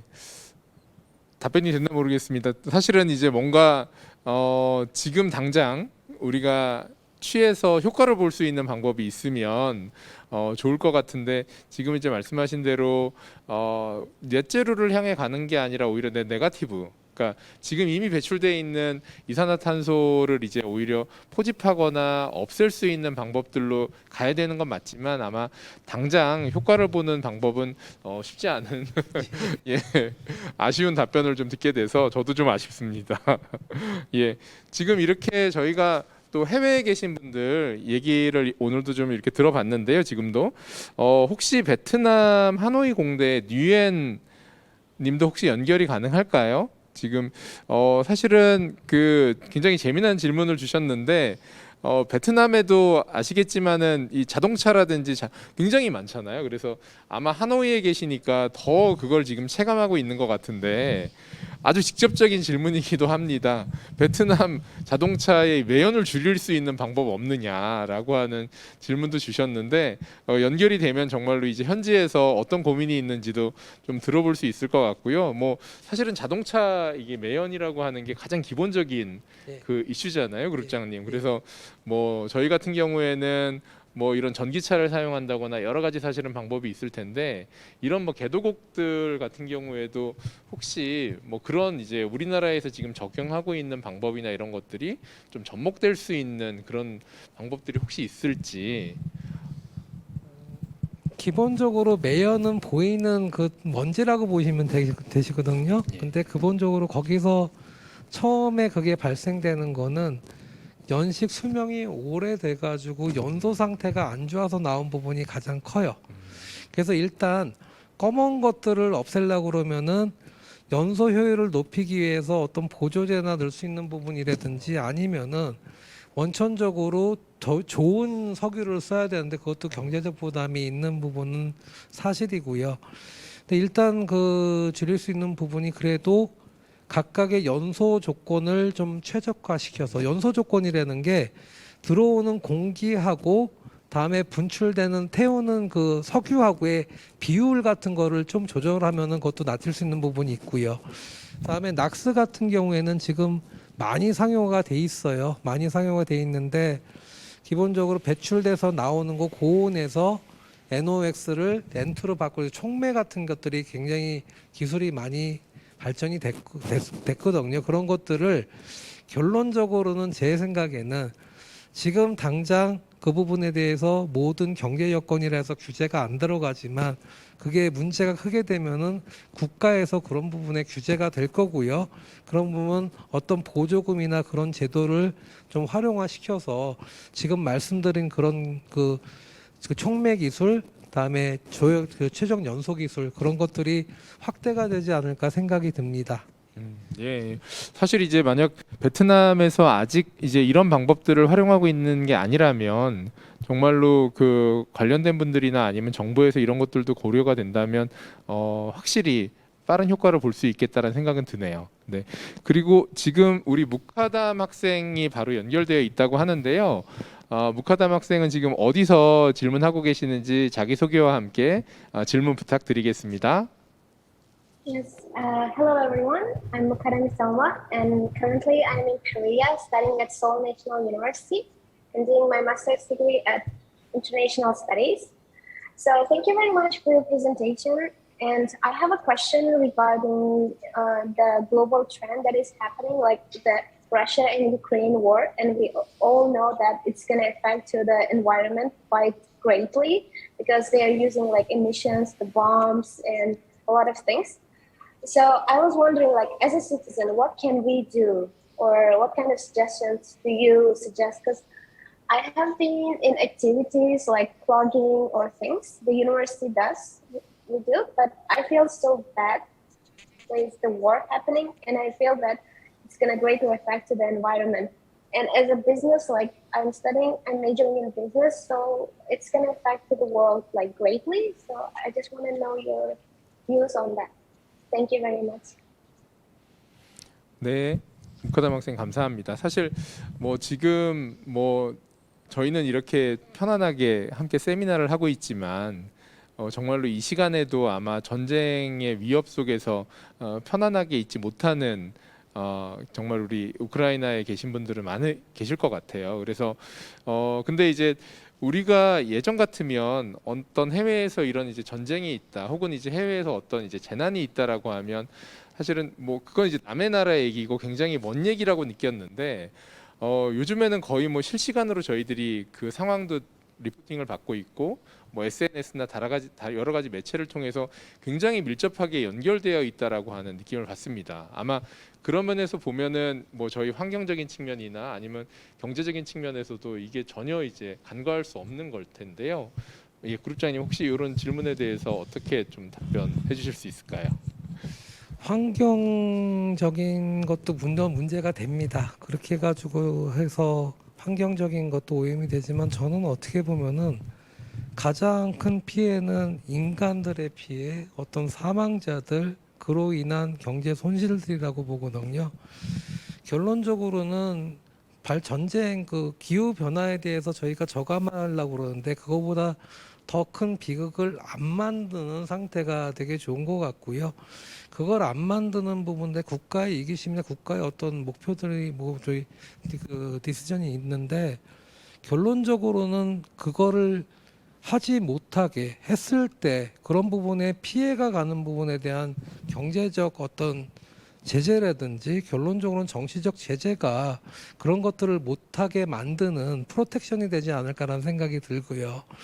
지금 단순히 그거로 인해서 발생되는 낙스삭스도 중요하지만 어떻게 보면은 더 큰 이기심이 원폭이라는 것도 이어질 수 있는 부분도 배제를 못 하잖아요. 그래서 아예 그 부분에 대해서는 전쟁을 일으키거나 그런 비극적인 행동을 한 나라에 대해서는 어떻게 국제적으로 그거를 제약을 하고 그런 부분에 대해서 어떤 프로텍션을 만들어서 정책적으로 하는 것들이 그 국가 간의 협약이라든지 국가 간의 협력으로 좀 이루어져야 되지 않나라는 생각이 들어요. 기술적인 부분보다는 정책적이나 그런 부분 때문에 제 답변이 얼마만큼 도움이 되실지는 모르겠는데 의견 그렇습니다. 뭐 예. 감사합니다, 그룹장님. 일단 뭐 전쟁 자체가 사실은 우리 모두한테 피해를 준다라고 하는 면에서는 뭐 환경을 떠나서 뭐 경제적인 측면이나 모든 면에서 사실 부정적인 영향이 있는 것 같습니다. 그래서 빨리 전쟁이 멈추기를 저희도 이 자리를 빌어서 좀 소망하겠고요. 다음 이어서 우리 아산 학생도 연결이 되어 있다고 하는데요. 아산 학생 자기소개 부탁드리고 질문도 부탁드리겠습니다. Hi everyone, thank you for your presentation. Yeah, I'm from Kazakhstan. I'm studying at second course of Kazakh National University. And thank you for your presentation. And I want to ask you some questions. So, do you have plans to create a closed recycling chain? For instance, I hear that Germany and some different countries has a cancer suffer with metal using metal recycling, like lithium accumulators or other batteries. And my second question is, if global warming is real, so why is it so cold and snow in the winter?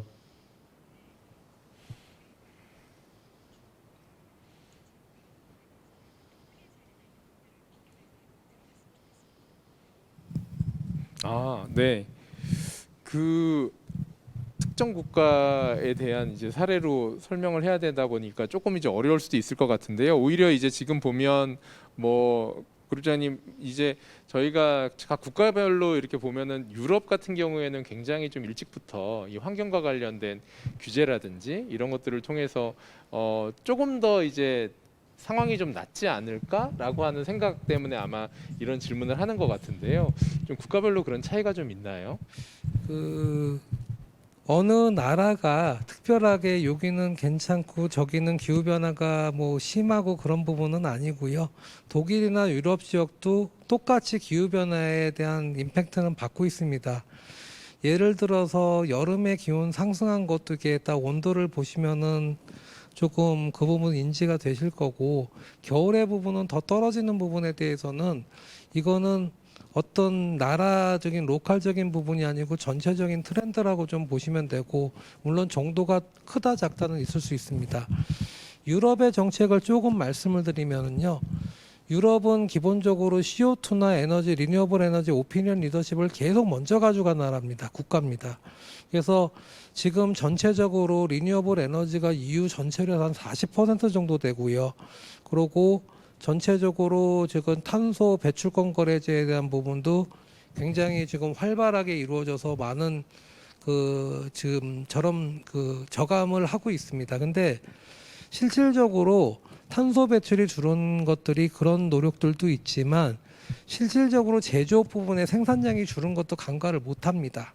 그래서 외부에서 생산해 가지고 그 부분을 공급받는 부분도 있기 때문에 여러 가지 신재생 정책이나 그런 것도 있지만 어떤 부분은 발생에 대한 생산에 대한 그런 부분에 제한을 둔 것도 좀 영향이 좀 있지 않나 생각이 듭니다. 유럽의 사례고요. 뭐 미국 같은 경우에는 일단 지금 여러 가지 탄소 중립 정책들 기술들 개발되고 있지만 먼저 시행을 했던 게 에너지 효율 향상 쪽에 먼저 포커싱을 했거든요.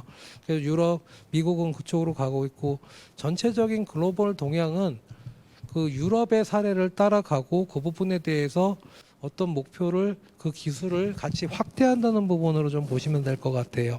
예. 네. 감사합니다. 사실 이제 이 환경과 관련된 이슈에서 물론 이제 국가별로의 수준 차이는 있겠지만 뭐 어디는 조금 더 많은 이제 뭐 스모그라든지 아니면 뭐 자동차나 이런 것들이 이제 좀 유동량이 좀 많아서 좀 환경이 훨씬 더 이쪽이 좀 더 많이 오염이 되고 또 어디는 조금 더 청정한 것 같다라는 그런 이제 약간의 차이는 있겠지만 글로벌 전체가 사실은 이 위기에는 같이 좀 비슷한 상황이다라고 이제 말씀을 좀 주시는 것 같습니다. 네, 저희가 너무 이제 온라인으로만 또 얘기를 들었는데요. 사실 이 플로어에도 좀 많은 분들께서 좀 와 계셔서 이제 좀 워밍업이 되시지 않았을까 싶은데 혹시 플로어에서 좀 궁금하신 사항이 있으시면 질문을 플로어에서도 한번 좀 받아보도록 하겠습니다. 혹시 질문 있으신 분 질문 부탁드리겠습니다.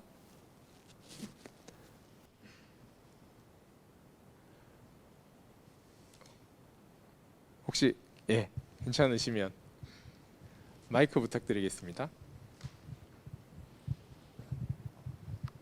안녕하세요. 발표를 잘 들었습니다. 질문은 영어로 하겠습니다. 예.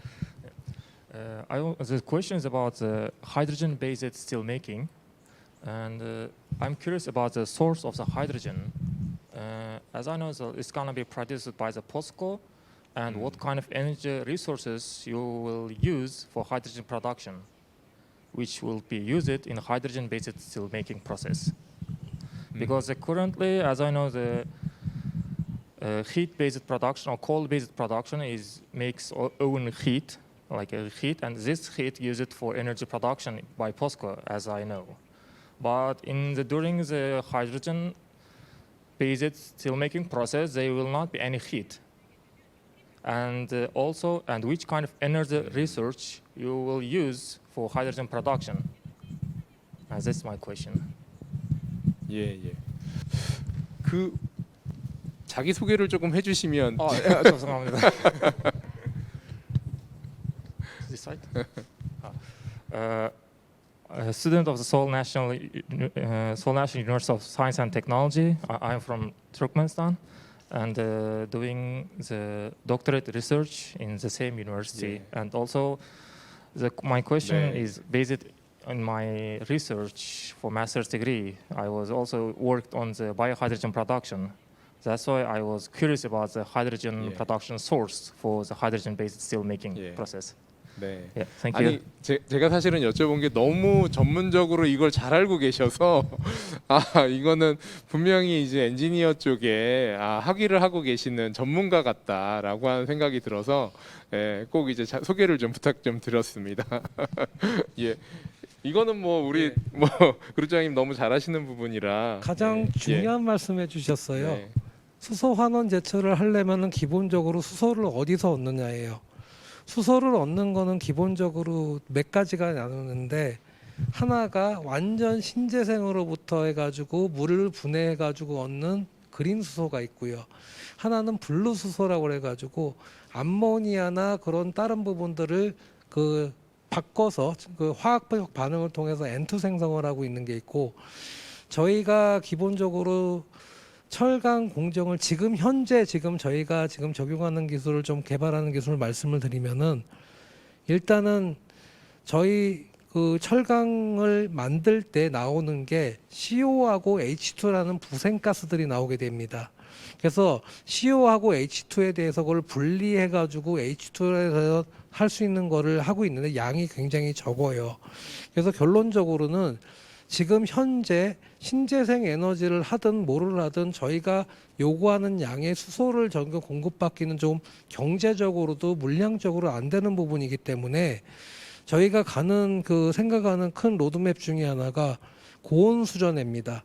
그러니까 일반 온도 25도씨 온도에서 물 분해를 하게 되면 수소 생산량이 적어도 그 원자력, 중형, 소형, 미디엄 원자력을 이용해 가지고 고온에서 물 분해했을 때는 수소 생산량이 훨씬 빠르거든요. 그래서 그런 부분에 대해서 국제과제라든지 그런 부분을 하고 있는 부분인데, 아직까지 수소 생산에 대한 상용적인 기술이 상용화가 안 됐기 때문에 갈 길을 굉장히 멀다고 생각이 들고요. 기본적으로 CO2 그 석탄의 칼로리하고 수소의 칼로리하고는 물론 다를 수 있습니다. 근데 저희가 기본적으로 저희는 고로 말고 파이넥스라는 용융로 기술을 따로 가지고 있어요. 그래서 그 부분을 이용하게 되면은 떨어지는 그의 칼로리를 뭐로 보상할지에 대한 다시 또 이밸류해서 기본적으로 추가적인 에너지원을 공급을 해야 할지 안 해야 될지는 어떤 기술 개발 단계고, 말씀하신 것처럼 온도의 드랍의 효과에 대해서 보상은 어떻게 할지는 저희 포트폴리오에 들어와서 지금 연구가 개발 중이라고 보시면 되겠고요. 이제 막 시작한 단계라서 저희가 이거 있습니다 말씀을 못 드리는 부분은 좀 양해를 해 주시고요. 그렇게 큰 기술의 방향성을 가지고 움직이고 있고, 나중에 이게 저희가 하나하나 어떤 실현화가 되거나 그러면 저희가 언론을 통해서든 아니면 어느 학회를 통해서든 저희가 그런 거를 공유할 수 있는 기회를 갖도록 하겠습니다. 예, 질문 감사드립니다. 네, 감사합니다. 아마도 저희가 이제 수소환원 제철 기술을 이제 개발한다고 했을 때 사실은 이제 외부에서 이런 질문들이 참 많았던 것 같습니다. 예, 그래서 정말로 이게 피저빌리티가 있는 건지, 언제쯤 개발될 수 있는 건지에 대한 지금 관심들이 굉장히 많은데, 그룹장님 말씀대로 저희들이 뭐 정부와 또 뭐 세계 철강협회와 함께 이제 많은 고민들을 하고 있으니까 언젠가는 그러한 질문들에 충분히 답변 드릴 수 있는 때가 오지 않을까 싶습니다. 그 플로우에서 한 분만 더 좀 질문을 받았으면 좋겠는데요. 혹시 그 질문 없으실까요? 그 이쪽 뒤쪽에 계신 우리 여성분들 중에 한 분 해주시면 좋을 것 같은데요. 저한테는 이 가운데 계신 분 혹시 괜찮으신지? 네.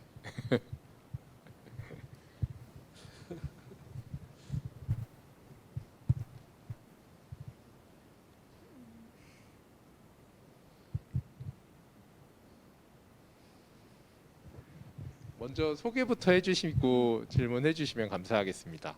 이화여자대학교 다니고 있는 김서현이라고 합니다.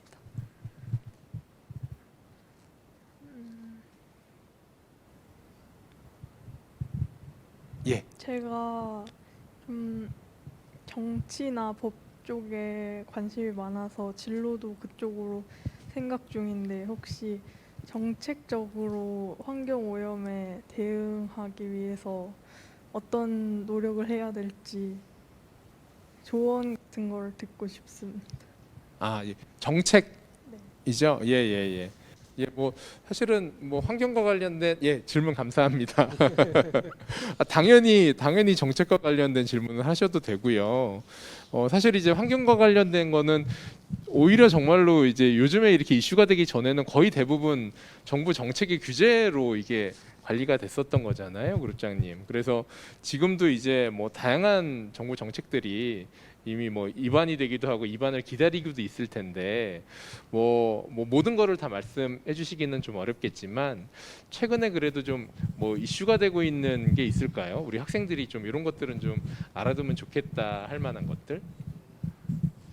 아까 말씀드린 이제 CO2 배출권 거래제가 되면서 이제 노력을 한 부분들에 대해서는 사업체에 대해서는 보상을 주고 아니면 더 배출된 그 부분에 대해서는 어떤 돈을 지불을 해야 되는 배출권 트레이딩제가 CO2 말고 모든 배출 물질에 대해서 확대가 되고 있다는 게 가장 큰 변화 중에 하나라고 보시면 되고요.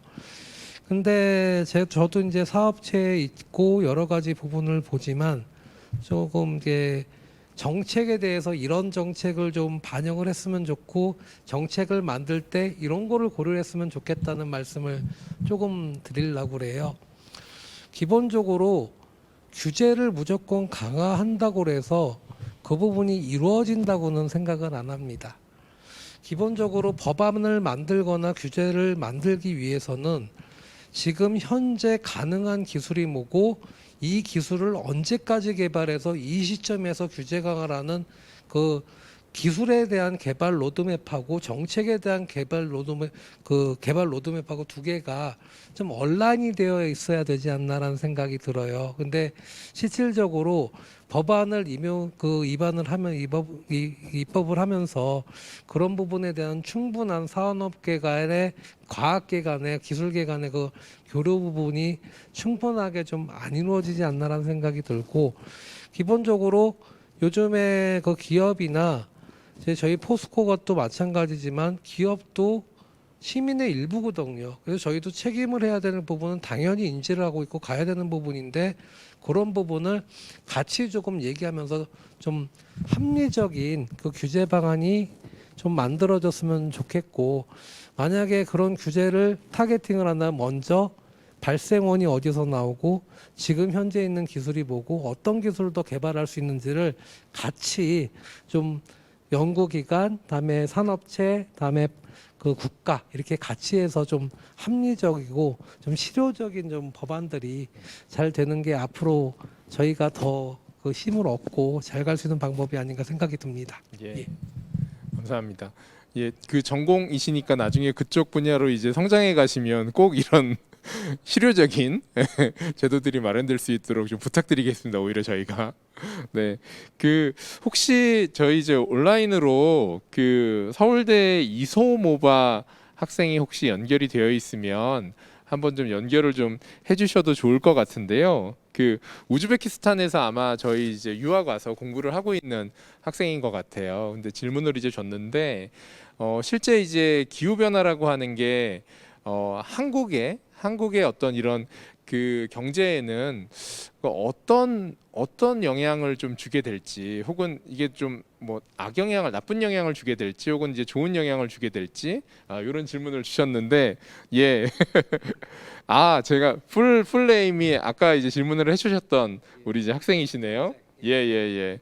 예, 그래서 아까 이제 질문 주신 것도 있고 또 사전 질문을 주신 것도 되게 굉장히 좀 의미가 있어서 어떠실까요, 그룹장님? 이제 그러니까 이 환경에 대한 어떤 이런 변화나 규제가 한국 경제에는 혹시 이게 긍정적으로 좀 작용을 하게 될지 혹은 이것 때문에 우리가 좀 부정적으로 이렇게 좀 한국 경제에 좀 악영향을 좀 미치게 될지 혹시 그룹장님께서는 어떻게 전망하시는지? 규제가 강해지면은 기업체의 부담은 늘어날 수밖에 없고요.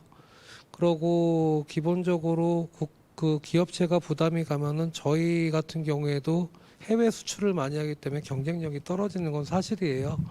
그렇기 때문에 그런 규제 강화라든지 그런 부분이 그 영향을 미치는 거는 사실이고요.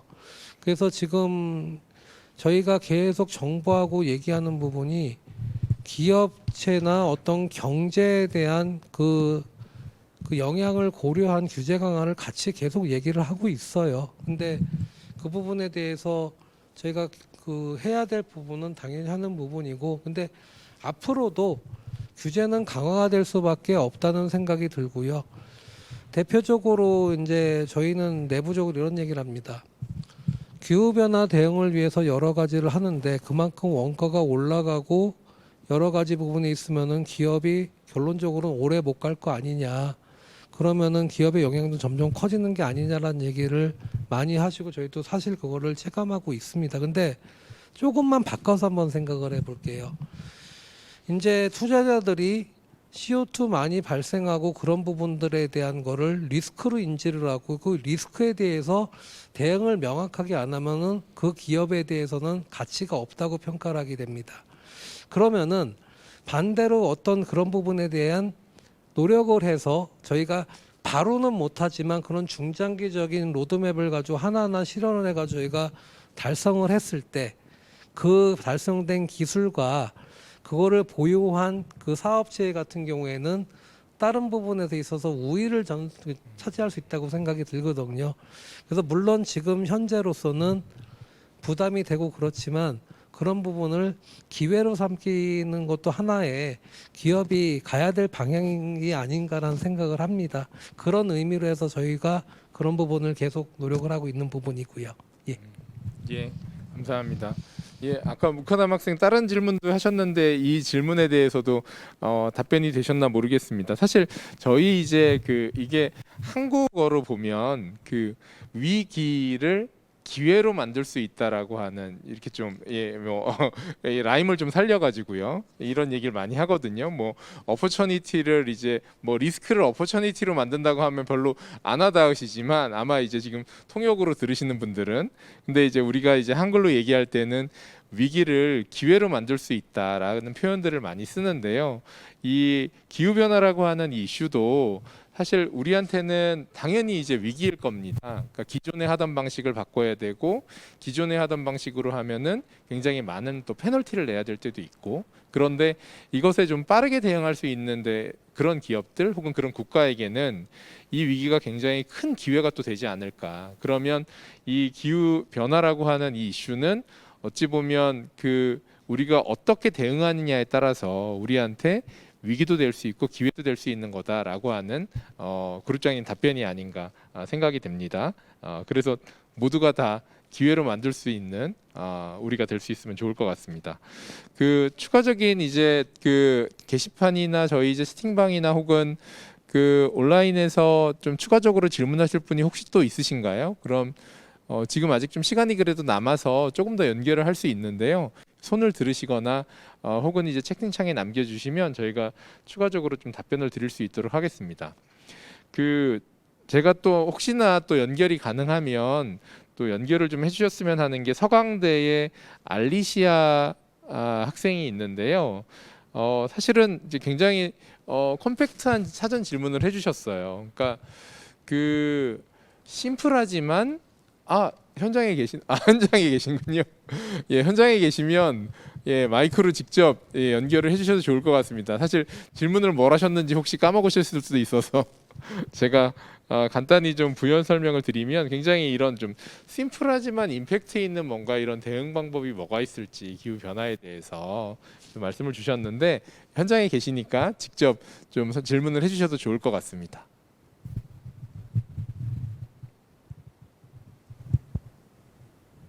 네, 저는 사실 질문을 기억이 안 나지만 대충 약간 약간 심플하지만 근데 큰 영향을 줄 수 있는 그런 행동에 어떤 거 있는지 혹시 알려주실 수 있나요? 예, 그리고 알겠습니다. 제가 사실 다른 질문도 있는데 네. 약간 환경 오염은 사실은 모든 나라의 문제잖아요. 하지만 약간 모든 나라 한국만큼 기술이 좋지 않는데 혹시 약간 큰 자산 필요하지 않고 그리고 큰 기술 필요하지 않는데 근데 모든 나라에서 개발할 수 있는 그런 기술이 있는지 그것도 혹시 알려주실 수 있으면 감사하겠습니다. 감사합니다. 예, 감사합니다. 그 사실은 굉장히 중요한 질문이라고 생각하고요. 그 오늘 이제 참석해주신 이제 그 각 지역도 그렇고 또 참석해주신 분들이 이제 어느 이제 국적이신지를 이렇게 보면 사실 뭐 저기 미국이나 유럽에 계신 분들보다는 우리 이제 아시아 지역에 계신 분들이 굉장히 많이 계세요. 그럼 뭐 베트남 아까 연결도 했지만 베트남에 계신 분들이나 뭐 우크라이나에 지금 이제 인도네시아에서 오신 이렇게 우리 사실은 이제 한국과 같이 굉장히 빠르게 지금 이제 성장하고 있는 국가들이 많으신데 그러다 보니 실은 막대한 뭐 예산을 환경과 관련해서 좀 투입하거나 뭐 바로 이제 시도하기에는 굉장히 부담스럽죠. 그래서 이러한 많은 비용이 들지 않더라도 혹시 그 그룹장님 그동안에 이렇게 여러 이제 그 사례들이나 또 많은 기업들 또 이렇게 아실 텐데 혹시 뭐 적은 비용으로 큰 효과를 낼 수 있는 그런 팁이 좀 있을까요? 말씀에 답변이 될지 모르겠는데요. 이런 부분을 좀 봐주셨으면 좋겠어요. 이거는 전 세계의 전 나라의 공통적인 이슈고 공통적으로 풀어야 될 숙제잖아요. 근데 어떤 나라는 되게 그런 부분에 비용의 주치나 그런 게 되게 힘들고 당장 이렇게 경제적 부분도 고려돼서 여러 가지 부분을 고려하기 힘든 부분이 있어요. 근데 그런 부분에서는 국가별로 어떤 거를 잘 보시면 되냐면요. GFCC나 그런 그린 펀드들이 있어요. 그거는 기본적으로 그 개도국이나 경제적으로 좀 어려운 나라들에 대해서 기술 지원이라든지 펀드를 지원할 수 있는 그런 게 굉장히 많이 늘어나고 있어요. 그리고 거기에 우리나라 같은 경우에도 저희가 어떤 그런 해외 가가지고 그런 조금 그 개도국이나 그런 데서 어떤 기술 지원을 하거나 그런 부분에서 정부에서 보상을 주거나 그런 부분도 있기 때문에 어떤 기술을 바로 이용해서 자부담으로 하는 것도 방법이지만 어떻게 보면 상용화된 기술을 그런 글로벌 펀드를 이용해서 국가적으로 푸는 것도 전 하나의 방법이라고 생각이 들거든요. 그래서 이제 각각의 그런 부분들에 대한 프로젝트라든지 그런 부분을 적극적으로 인볼브 하셔가지고 그런 부분을 조금 해결하는 부분이 어떻게 보면 더 현실적인 방법이 아닌가. 그리고 지금 전체적으로 그런 부분에 대한 굉장히 활성화가 돼 있으니까 관심을 가지시고 하시는 게 좋지 않나 생각이 드네요. 예. 네, 감사합니다, 그룹장님.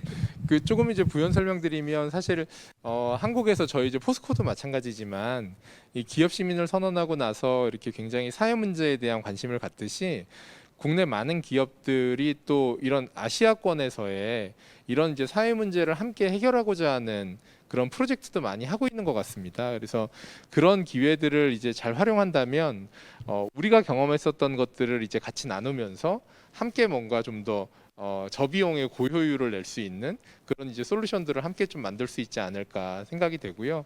말씀하신 대로 그런 이제 외부에 또 많은 펀드들을 또 유치할 수도 있기 때문에 그런 기회들을 최대한 활용하면 우리 이제 개발도상국에 있는 우리처럼 이제 빠르게 성장하고 있는 많은 기업들에서도 좋은 효과를 낼 수 있지 않을까 싶습니다. 예. 청암재단도 그런 역할들을 또 같이 해주시고 계시니까 예, 청암재단의 활동에도 여러분들 많이 관심 가져주시면 좋을 것 같습니다. 예, 그 추가적으로 혹시 그 저희 이제 그 한국 학생분들 또 이제 질문도 좀 받아봤으면 좋겠는데 사실 사전 질문 분 중에 굉장히 길게 사전 질문을 주신 분이 계세요. 경희대학교의 윤강혁 학생인데요. 혹시 이제 연결이 가능할지 모르겠습니다. 그래서 굉장히 긴 질문을 줬어요. 뭐 제가 질문 올린 것만 간단하게 좀 읽어드리면 기후 변화와 환경에 대한 수업으로 다양한 학생들과 이야기를 나눌 수 있을 것 같고 앞으로 4차 산업혁명으로 나아가는 지점에 있어서 이러한 이제 그 학습이 굉장히 도움이 될 것 같다라고 이제 말씀을 주시면서 그 우리가 이제 미래에 어떠한 일을 통해서 지구와 함께 이렇게 더불어 발전할 수 있을지 이 뭐 기업 시민 더불어 함께 발전하는 기업 시민을 알고 계신 것 같은데 그런 것들을 이제 고민을 좀 이제 해봤으면 좋겠는데 그러니까 어떤 고민부터 시작하는 게 좋을지 그러니까 뭐 오늘 이제 이렇게 뭐 물론 이런 그 세미나에 들어와서 여러분들이 환경에 대해서 이렇게 기본적으로 학습을 하는 것도 좋지만 사실은 우리 학생들이 그룹장님 그런 고민을 하는 것 같습니다. 그러니까 내가 무엇부터 시작해야 될까? 그래서 혹시 그룹장님이 이거부터 여러분들이 꼭 한번 시작해 보면 좋겠다라고 하실 팁이 있으면 좀 부탁드리겠습니다. 팁보다는 그 앞으로 이제 인재로 성장하실 분들이고 앞으로 여러 가지 역할을 하실 분들이니까는 아까 처음에는 내가 가장 쉽게 할 수 있는 게 뭐가 있냐, 내가 일상에서 할 수 있는 거는 마인드셋의 전환이라고 말씀을 드렸잖아요.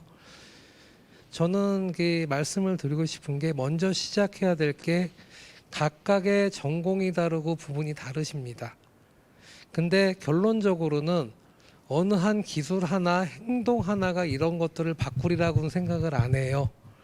그러면은 이런 환경에 대한, 기후에 대한 관심부터 좀 시작을 좀 해주시고요. 지금 하는 부분에 대한 전공 부분이라든지 그런 부분에서 환경이나 앞으로에 대해서 어떻게 연결을 할지에 대해 그 분야에서 좀 고민을 좀 해주셨으면 좋겠어요. 아까 정책 말씀하신 분들은 이런 거에 대해서 관심을 가져서 이런 부분의 정책을 좀 잘 만들어서 하는 부분, 그리고 말씀하신 기술 쪽에서는 그런 환경적인 부분에 관심을 가지고 기술 개발하는 부분, 여러 가지 정책이래 그 대외 협력이라든지 국가 간 협력하는 거는 각각의 국가 간의 문제를 어떻게 해야 될지를 좀 고민을 하는 부분. 일단 각각의 부분에서 환경에 대한 관심이 조금 높아지시면은 내가 할 수 있는 게 뭐가 있을지를 조금 찾으실 수 있을 거고, 그런 부분들이 다 종합이 됐을 때 결론적으로는 어떤 친환경, 그 그린 지구라는 과일이 좀 맺어질지 않을까 생각이 들거든요. 그래서 이건 내 문제가 아니고 환경하는 사람들의 문제야라는 것보다는 각각의 여러분들이 여기서 나는 환경에 대한 관심을 가지고 이 부분에 대해서 어떻게 할지를 고민을 하는 게 가장 먼저 시작될 시발점이 아닌가 생각이 들어요. 예. 예, 그룹장님 감사합니다. 그 사실 이제 질문 주신 분 중에 그런 것도 있었습니다. 그러니까 나의 진로와 관련해서 오늘 이제 수업을 통해서 이제 뭘 발견해야 될지 이런 고민을 하셨는데 그룹장님께서 그런 부분에 대해서도 명확하게 답변 주신 것 같습니다. 각 이제 영역에서 아마 내 전공이 환경이 아닌데 뭐 내가 이것까지 생각해야 되나 아마 이런 생각을 갖고 계실 수도 있지만 여러분들께서 공부하고 계시는 그 각 영역에서 사실 환경과 관련된 곳은 어디건 접점이 있는 것 같습니다. 그래서 내가 공부하고 있는 곳 혹은 내가 지금 일하고 있는 곳 혹은 내가 있는 곳에서 이 환경과 관련된 이슈에 여러분들이 조금만이라도 관심을 갖게 되면 아마 그거부터 시작점이 될 수 있지 않을까 하는 생각이 듭니다. 그 저희가 오늘 보통 이제 제가 지난번에도 보면은 이렇게 토론을 이렇게 오래 했던 것 같지 않은데 오늘 그룹장님께서도 강의를 굉장히 콤팩트하게 딱 해주셔서 거의 뭐 지금 1시간 가까이 지금 거의 풀리 채워서 지금 토론이 좀 진행이 된 것 같습니다. 아마 여러분들께서 이 환경과 관련해서는 굉장히 좀 피부로 느끼고 있고 또 아까 이제 우리 홍콩에서도 지금 너무 폭염 때문에도 걱정하고 계신데 피부로 느끼고 있는 이슈다 보니까 아마 여러분들께서 굉장히 질문이 많지 않았나 싶은데요. 추가적인 질문이 없으면 오늘 이 정도로 해서 우리 그 마무리하면 어떨까 싶습니다. 예. 그러면 이 정도로 오늘 그 마무리를 하겠고요. 예. 긴 시간 또 발표해 주시고 또 여러분들의 정말로 많은 질문들에 대해서도 이렇게 하나하나 답변을 해주신 우리 그룹장님께 다시 한번 박수 좀 부탁드리겠습니다. 감사합니다. 예. 오늘 이렇게 이제 마무리하고 이제 저희가 단체 사진을 좀 찍어야 될 것 같은데요. 예, 그 지금 온라인으로 계신 분들도 저희가 사진에 함께 다 나옵니다, 여러분. 그래서 온라인으로 계신 분들도 기념이니까 지금 이제 마이크 대신에 그 비디오 화면을 좀 다 켜주시면 감사하겠고요. 예, 현장에 계신 분들은 다 앞쪽으로 나와주셔서 함께 좀 사진 좀 찍으면 좋을 것 같습니다. 네. 그럼 앞으로 예 나와주시면 감사하겠습니다. 그리고 그 온라인으로 참가하신 분들 예 카메라 다 켜주시고요. 또 저희가 이제 설문조사도 여러분들께 또 보내드리니까 설문에도 꼭 답변해 주셔야 여러분들 더 좋은 세미나로 또 만나보실 수 있습니다. 그래서 설문조사도 참여를 부탁드리겠습니다. 예, 현장에 계신 분들 앞으로 나와주시면 감사하겠습니다.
예, 감사합니다. 예, 기념사진까지 마무리했고요. 예, 여러분 이제 카메라 꺼주셔도 괜찮습니다. 예, 그리고 오늘 이렇게 마무리하고 이제 다음에는 저희가 아마 메타버스를 주제로 세미나를 진행할 테니까 다음에도 여러분들 많은 참석 부탁드리겠습니다. 네, 좋은 밤 되십시오. 감사합니다.